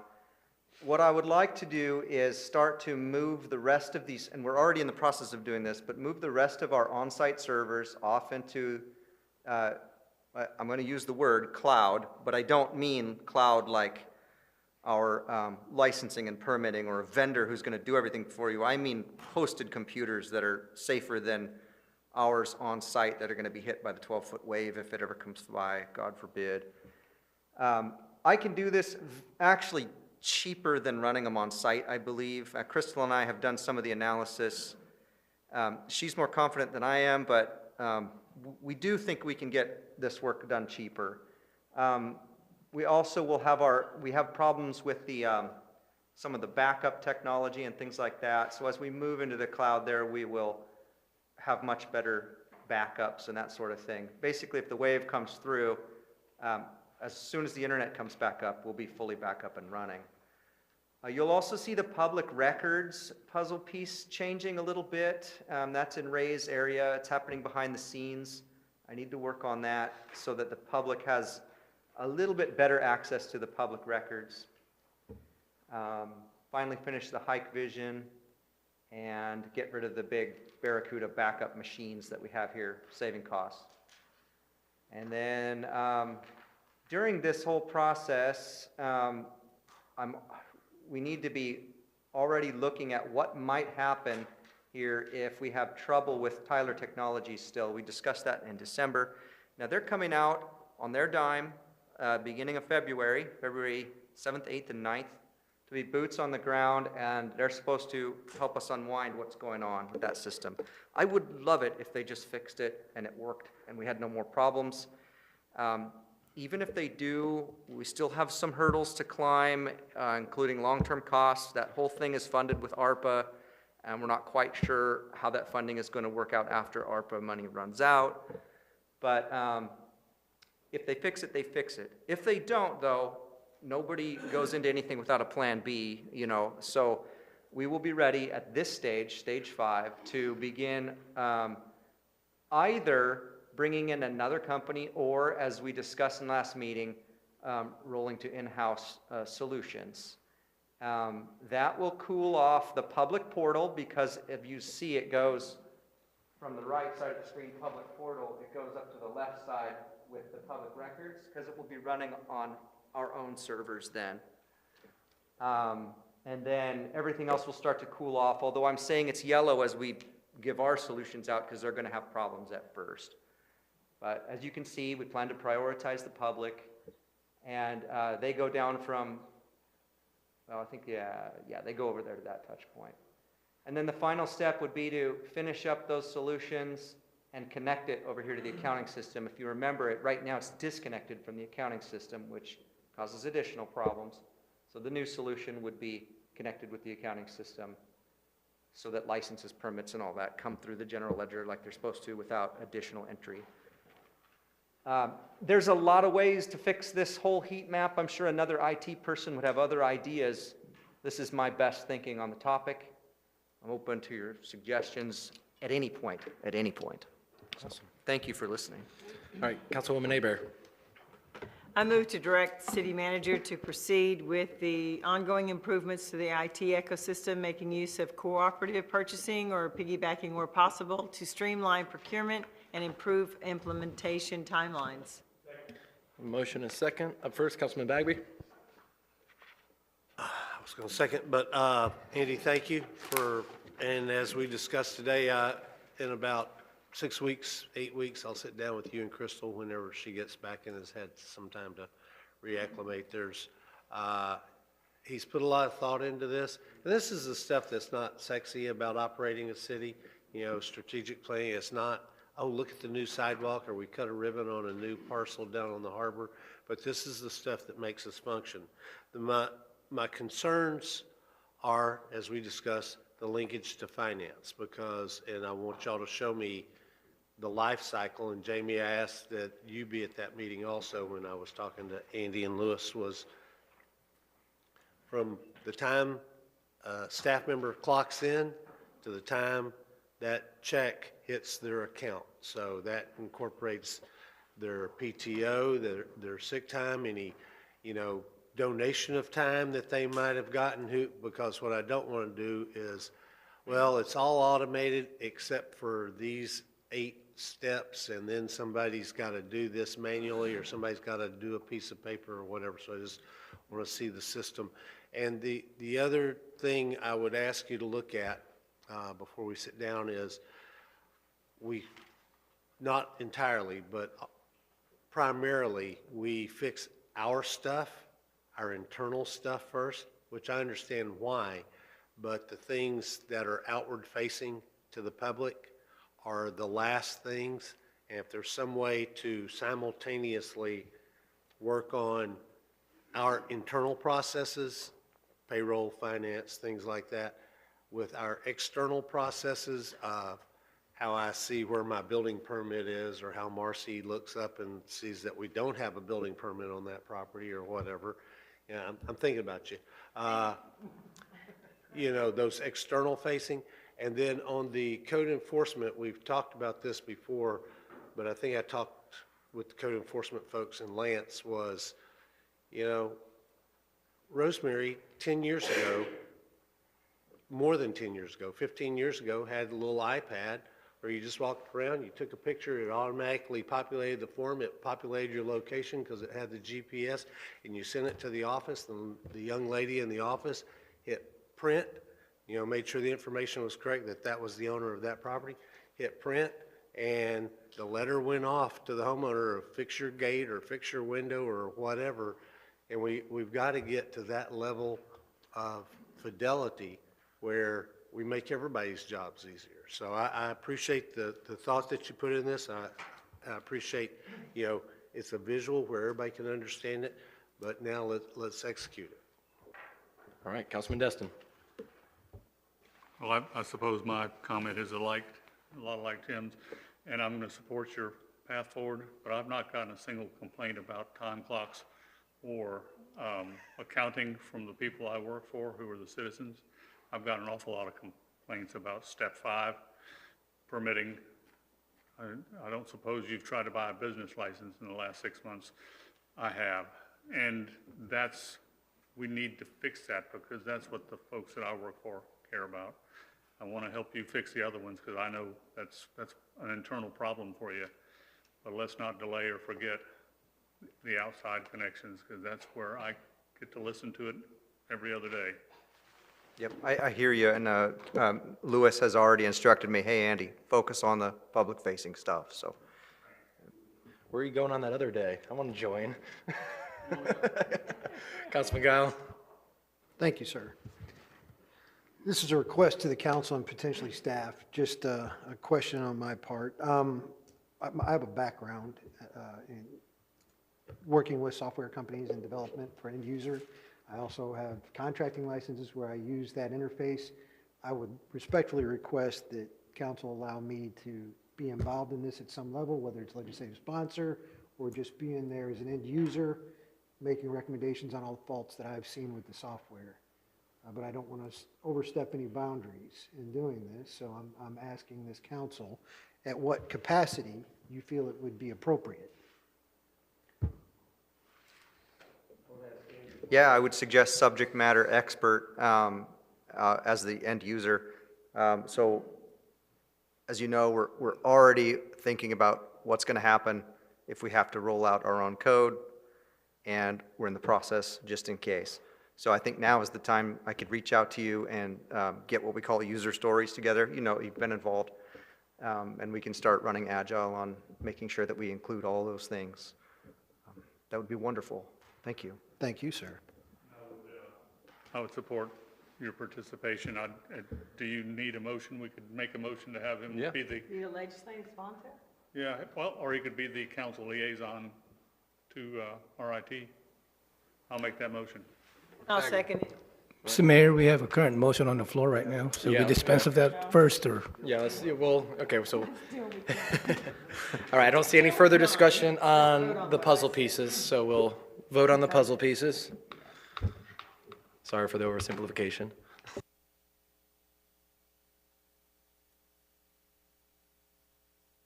There we go. Ayes have it unanimously. So moved, and then I'll entertain that second motion.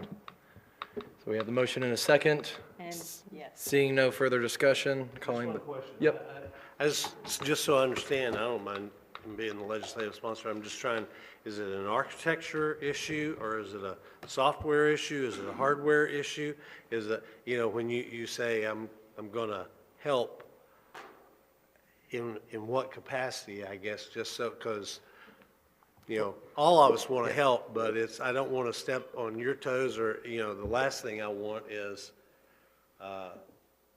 you telling him, y'all need to do this, and then somebody else telling him, well, no, we need to do this, and somebody else going, hey, I was talking to somebody, my friends in Fort Walton Beach or at the Florida League of Cities, and they said they've got this software program, and it's the best thing since sliced bread. You guys need to do that.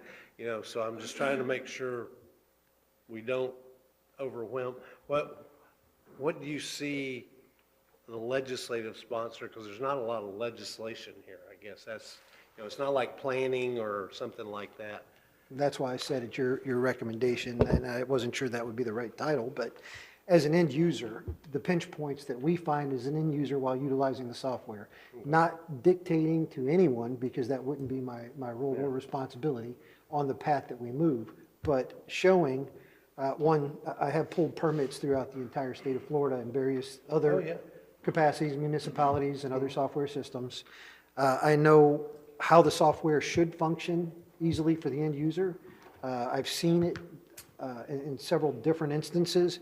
So it would be more of these issues are what arise when we begin this process. These are the things that should, and from our standpoint, communicate effectively and efficiently so that we don't have to open several windows, develop several attachments. It's my vision, and I thought it was the vision of the entire software, that if I'm on a job site, I can file a permit. I don't have to be able to go back to an office, write a letter, scan that letter, you know, and all those other functions. But something that would create at least a template or a benchmark from an end user standpoint on how to achieve a permit the most efficient way off-site. Love it. Yeah, for end user feedback, I think you're the man, because I don't pull permits. Councilman King? Yeah, I was just gonna say, I think it's a great idea. You know, I have a lot of people contact me as well, especially contractors, general contractors, home builders, livery vessel owners, you know, and they have a hard time. And I think what you're trying to say is that there are some snags, there's some faults in the system, and, you know, we're just trying to bring these things to these guys and gals. Yeah, make sure we do it right. I love it. I like it. Helpful. All right, seeing no One further. clarification, if I may. Jump as on the in. maker of the motion. Yeah. The motion is to name him as a council liaison to the IT. A council liaison to anything never takes over the authority of the council to make decisions. Simply works with the particular office to bring back and to bring to them and to bring back to us feedback. And that's what the motion is doing. All right. Do you have anything? Okay. Voting's open. Sorry. Can't get the puzzle off. There you go. Yeah, All right, puzzle ayes have it, so stuff. moved. All right, both of them. Thank you. Thank you. Thanks, Andy. All right. Proceed? Yep. Thank you. Item 4H has to do with the sub-award agreement to the grant we have for Clementella Park. And I'll let our grants manager to walk you through what this agreement is about and also what to expect next. Thank you, Louis. The subaward agreement will allow the city to have an official relationship with the county, and this will allow us to officially begin grant-eligible activities, the first of which will be the procurement. We will send an RFP to the county and probably Treasury for review. First, that'll be brought to the council for review at our next meeting, hopefully. And we'll begin the procurement process once they greenlight us on everything that's in there. And during that process, there's other documentation that we'll be working with the county on to get lined up and in place. Once the procurement's finished and the contractor selection is done by the council, we will go ahead and send a request into Treasury to begin construction activities. And that will be the process we'll be working out throughout the spring and summer. All right, appreciate it, Jeff. All right, up first, I got Teresa Abear, Councilwoman. Thanks, Mayor. I move that the Destin City Council authorize Mayor Bobby Wagner to execute the subaward agreement number 2024-R12 between Okaloosa County, Florida and the City of Destin, Florida pertaining to the direct component portion of the Restore Act Trust Fund monies allocated to Okaloosa County. All right, got a motion? Got a second? Councilman Schmidt, you're up. Thank you. Jeff, do you know who at the county level will have to approve the RFP once we send it off to them? I'll send it to Jane, but I'm sure she'll be sending it to their legal department for review to make sure it's compliant with 2 CFR 200. Do you know if that's a county commissioner actual approval as well, or is it just internal Jane and then District Hofstad and all that? I think just their legal counsel. Okay. But then they'll also provide Treasury the opportunity to review it as well. And they may choose to, or they may choose not to. Gotcha. Is the RFP something that you expect to bring back to council like near future? Next meeting, At hopefully. the next meeting? Okay, sounds good. Thanks for getting this, appreciate it. No problem. Looking forward to seeing it moving forward. Seeing no further discussions, we'll call the vote.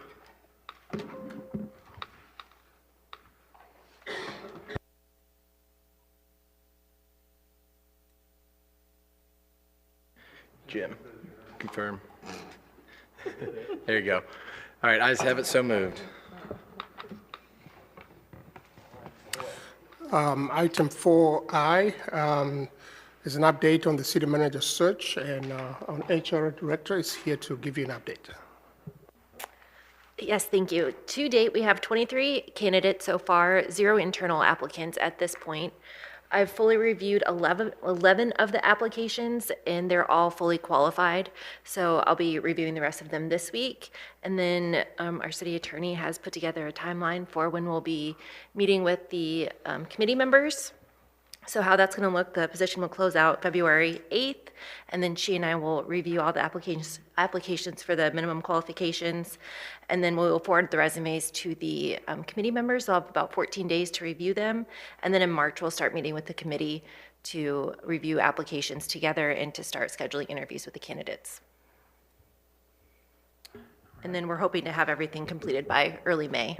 It's the tentative timeline, so that is subject to some changes just with candidate availability, committee members' availability, but that's our general outline. All right, well, I appreciate it, Jamie. Thank you so much. And then before we get to Jay, Ray, if you want to jump in and explain what's going on. Okay, I received a statement, email from Captain Gary Jarvis, our previous mayor, and he asked me to read it, and the mayor will allow me to read it. Please let the council know that I would like to throw my hat in the ring to serve as interim city council member to take Matthew Switzer's spot due to his health problems until the next election cycle. All right, thank you for that, Ray. City manager, or Kim, whoever. Thank you. 4J is exactly what, it touches on what exactly Ray has just talked about, the city council seat vacancy and appointment. Kim? So, as you know, Matthew Sweetster resigned. A copy of his resignation is in the agenda packet. And so now what we would be doing is you all can decide whether you want to take applications for someone to fill that vacancy pursuant to the terms of the charter, or if you just want to appoint someone, it's really in your discretion. The charter doesn't provide for one or the other. So once you make an appointment, when you do, that person will serve until the November 2024 election. Mr. Sweetster's term would have ended in November 2026, so whoever receives the 5th highest number of votes in the November 2024 election would serve only until November 2026. That would then count as a full term under the charter, so that person could only run for one additional consecutive 4-year term after the completion of the 2 years. All right, Councilman Schmidt. I'd like to make a motion. I would like to appoint Mr. John Stevens to the vacated seat. Second.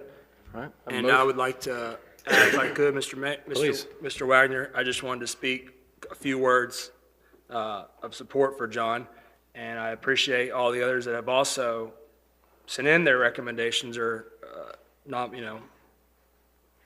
whatever they just sent in. So tired. But, I disagree with one thing that was said earlier about an advantage, because if Mr. Stevens gets up here, if we all agree, or if most of us agree, and he doesn't do a good job, the people won't vote for him in November.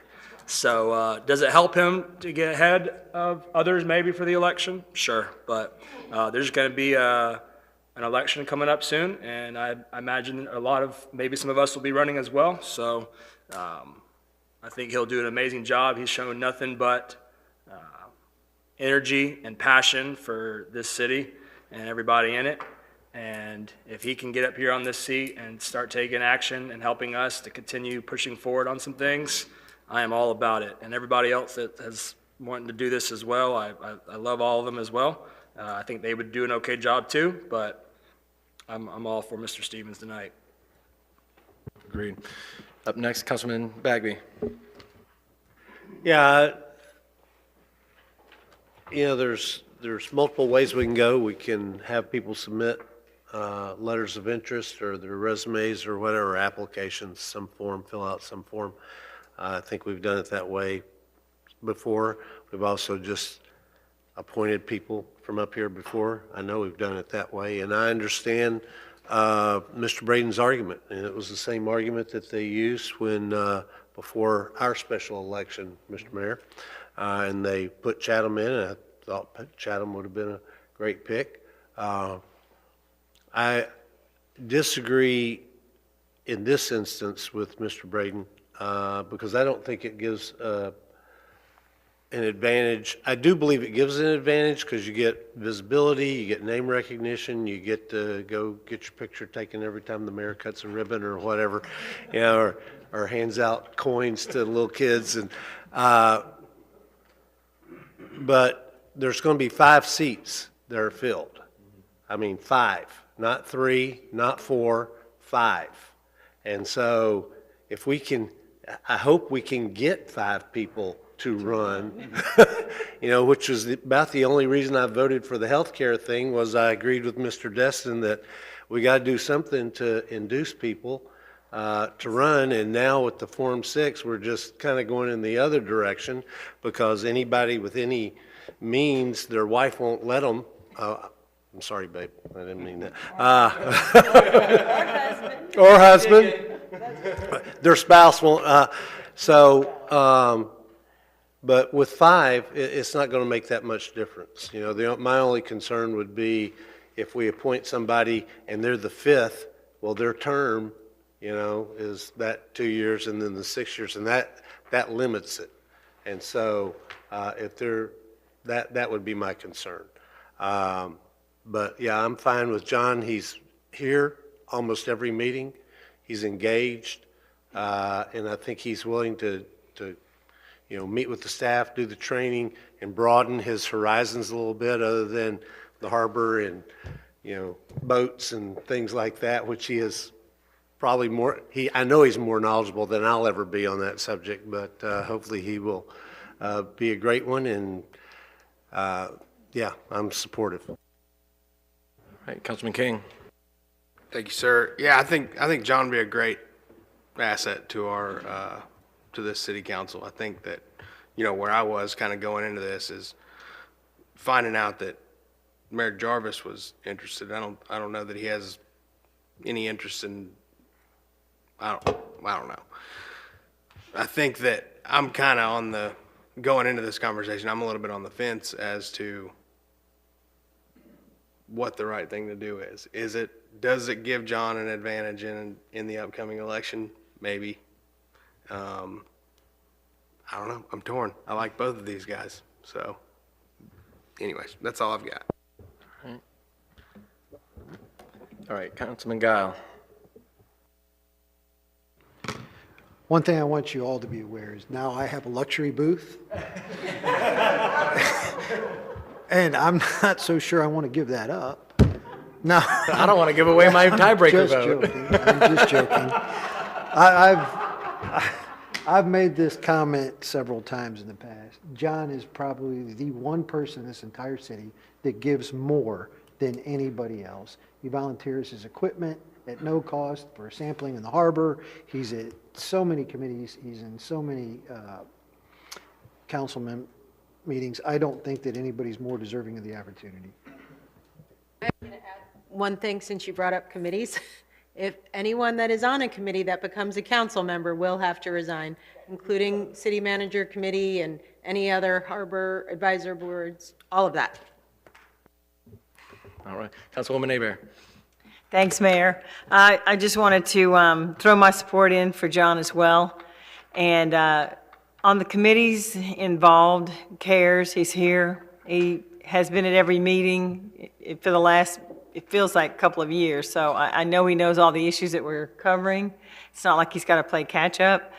And for those of you that are saying somebody has an advantage because they're on it, well, I beat the guy that got the 9 months to sit on it because they realized he was useless and got rid of him, and I got voted in. So I think the timing is perfect. Let John prove that he's worth keeping, and they'll re-vote him. So if he doesn't, Steve Mitchell. So long story short, you deserve the spot. You've worked hard, and I think you'll do a great job. You'll help us out up here. You care about this city more than anybody else I know, and you jump in and do whatever, whenever. So you have 100% support from me, John. All right, does anyone else have any further discussion? I called the vote on accident. Yeah. Okay. All right, well, I won't butter up John anymore. We're saying all these things, so when you get up here, we just get to. Yeah. Yeah, I just kidding. Oh, man. All right, unanimously. Way to go, buddy. You're up here, right there. You get to sit All right. next to Tori. Well deserved, congratulations. So since we did that, John is on the city manager committee. I appointed John. Can I make the nomination now that Marcy Bell take that seat instead of John? You sure can. Thank you. I'll second. Oh, you got a second? Motion is second. You're on it, Marcy. Seeing no further discussion. Let's vote. Oh, man. Everyone's getting a title tonight. Look at that. The only person losing something is Tori, his little empty space over there. All right, ayes have it unanimously, so moved. Congratulations as well. All right. Mr. Lewis. Yes, we have a number of announcements for you, and our Public Information Director can go through those announcements for you. Certainly, we have 8 things. I'll try to be quick. The first is that we did receive a number of calls and messages and such about the sunken ship at Joe's Bayou. We do appreciate the folks in the room as well as the folks that called in to share their concerns about it. The Coast Guard from Panama City and other partners are working with our code compliance department to make sure that everything's taken care of, including the removal of fuel from the vessel. We did have Florida's Arbor Day on January 19th, and our Parks and Rec department originally planned to plant a red buckeye tree in honor of that. But as you guys know, we had quite the cold front, so we have put that off, and the Parks and Rec department is meeting tomorrow to decide when to plant that tree. 2 days from now, on Wednesday at 6 p.m. in this room, we will have the city's vulnerability assessment planning meeting. We do encourage anyone from the public that's interested to please attend. We will have experts from Dewberry and other associates on hand to explain and discuss flood-related challenges. The directional boring contractor is planning to start the Four Prong Lake project on Wednesday, and the work's expected to be completed within 2 days. And if there are questions about that, Michael Burgess or Public Works would be the place to direct those questions to. We did want to tout the Destin History and Fishing Museum's Gumbo Contest on Saturday. It's being held at the Community Center. It's in daytime. Tickets can be purchased by going to the History and Fishing Museum website or by calling the Community Center. Also, we wanted to tout the Pins and Pancakes Bowling fundraiser that's going to be held on Friday, February 23rd, and that's going to go toward, monies are going to go toward Destin Forward's project for this year, and Destin Forward is, of course, run through the Destin Chamber of Commerce. And this year's Destin's Forward class has chosen to have monies go toward improvements at Clement Taylor Park And there's already renovations going on there, but these particular funds will go toward improvements at the volleyball court, planting a native hedgerow along the 270-foot seawall to help curb erosion. And then the third area is to help with educational signage, which if you've been out there, it's really bad and it needs work. So the improvements will be vast. And if you have interest in participating in that, you can go to the Destin Chamber of Commerce website, or you can talk to Ryan Scott or myself, and we're the two cities' nominees for Destin Forward this particular year. The city's visioning session will be held on February 29th, and we are going to meet at 8 a.m. that day. And then lastly, we are in our 40th year, our 40th birthday as a city. We were incorporated on February 9th, I think it was, 1984. And so we're doing lots of fun things this year in association of that. And for anybody listening, live streaming or in this room that wants to be participatory, whether it's in sponsorships or just collaborations, we are looking to not only do the drone show that you might have heard about, but we're going to be doing some art installation projects and some neat initiatives with that. We're working with the schools and lots of things going on. So the Public Information Office could use as much help as you would like to provide with that. We would be very collaborative with you all. Yeah. And I do want to say, Mr. Gonzuzzi already mentioned it, but we did have some family members that experienced tragedy recently, Dennis and also Crystal, but Crystal called right before this meeting because that is what Crystal does, and she asked me to express to you all just how very much she appreciated almost every single council member and employee and colleagues and such reaching out, and it meant a lot to her. So thank you. It's a reminder that this city is small and quite beautiful, and we are a solid community. Thank you. Awesome. Thank you so much. All right, Louis, anything to add? Yes, finally, I have, I've asked Captain Foljam to share a grant opportunity from his office that we could use as a city. Captain, you want to just share that information with the council? Good evening. As y'all are aware, in 2024, we obtained a traffic grant to do traffic enforcement inside the city. We've been doing that about a month now, and we've made 278 traffic stops. About 36% of those have resulted in the citation. The reason I bring that up is by the end of February, we have to submit the paperwork to get approved for the same grant to continue next year. Because the sheriff's office contracts with the city for law enforcement, we have to have a support letter from the city before we can apply for that grant. I sent a sample, actually I sent the letter that was provided to us last year to Mr. Lewis today.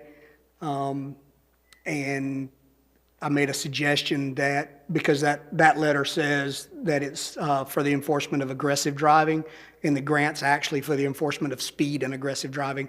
So if we could change that, if the city wants to continue to do that grant, if we can change that portion of that letter, I'm sure that it'll pass with no question whatsoever with the DOT. All right, with that, Councilwoman Hebert up first. I'll make that motion that we do what he's asked and make the speeding addition to the letter that you've already received from him. All right, got a motion and a second. Councilman Bagby? Yeah, I would change that motion to authorize the mayor to sign that letter without further council review so that you can get it done and get it submitted. I'll second that. All right. Got a motion. I'll forward that letter to the mayor tomorrow. All right. Any further discussion? Seeing none, calling the vote. Ayes have it unanimously, so moved. I've never seen so many cars going 30 on airport. Thank you.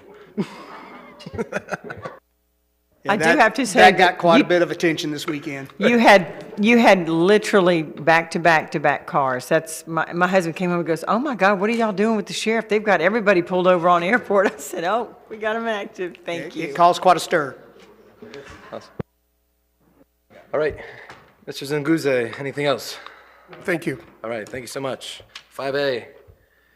Kim, would you like to take it away, or? Oh, there won't be a 5A. Oh, that's right, The yeah, item we're was pulling. Yeah, continued, that's but pulled, yeah. we can state it for the record that the application on behalf of Ramanada LLC has been continued to February 5th, 2024 at 6 PM at the request of the applicant.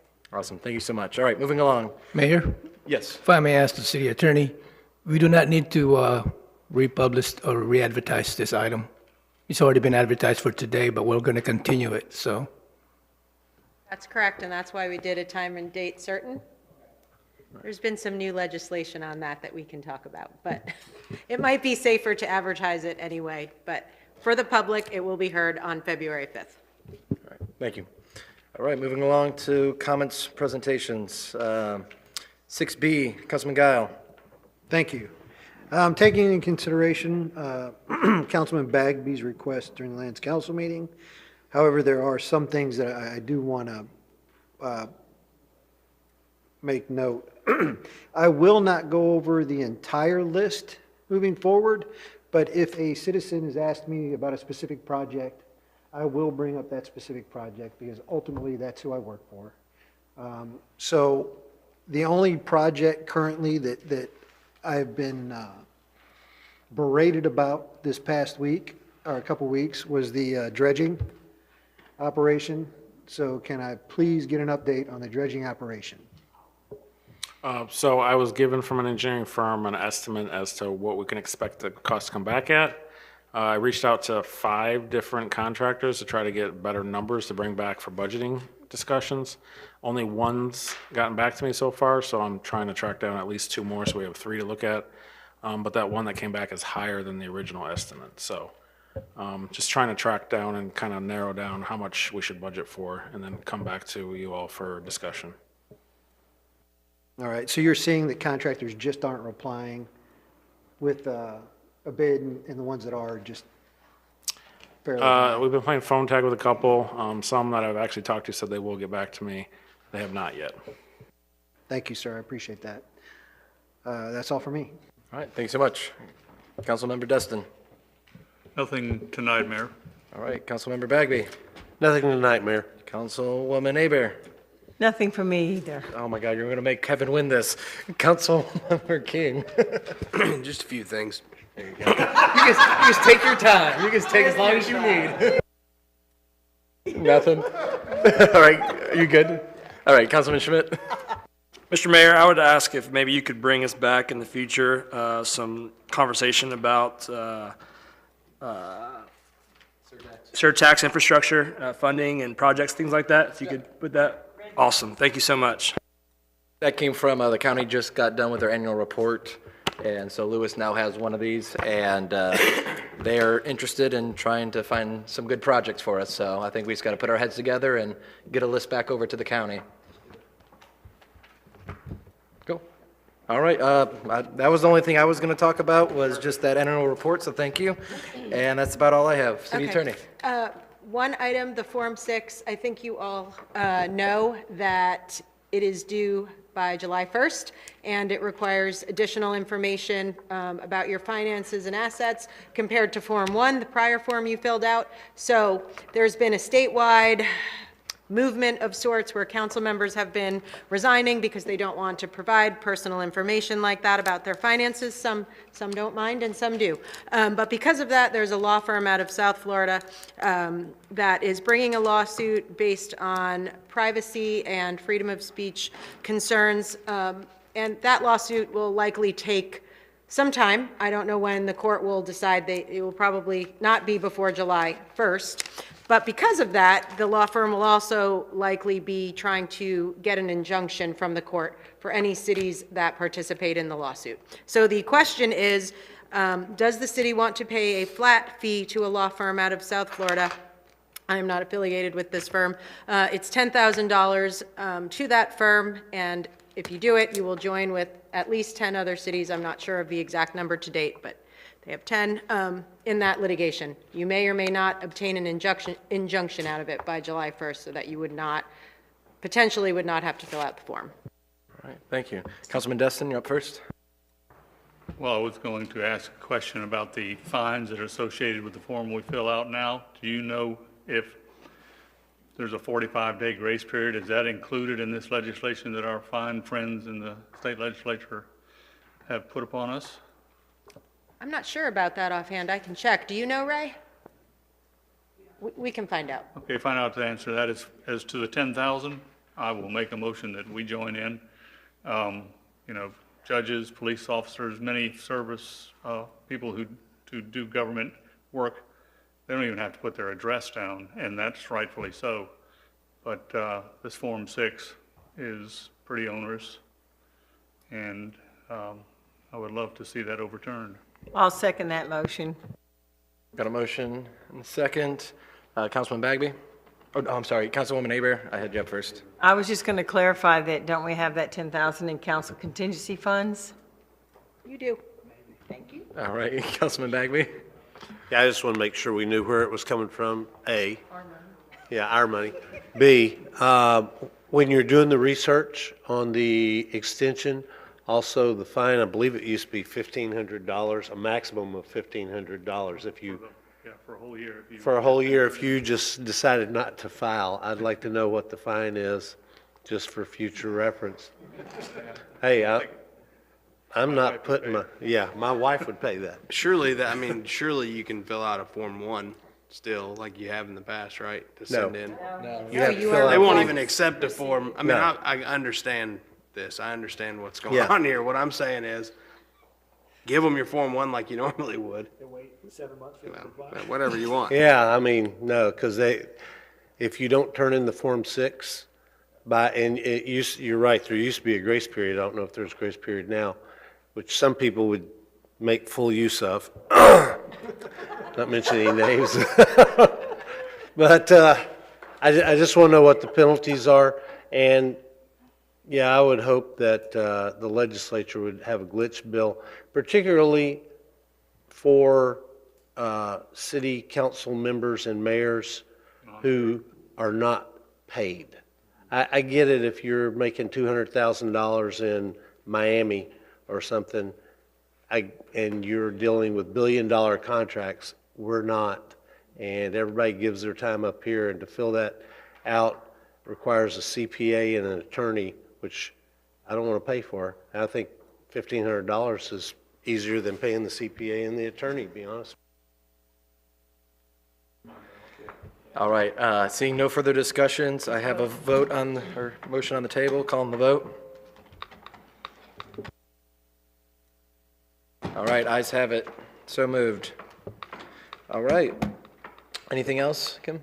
No, thank you. All right, at this time, public comments.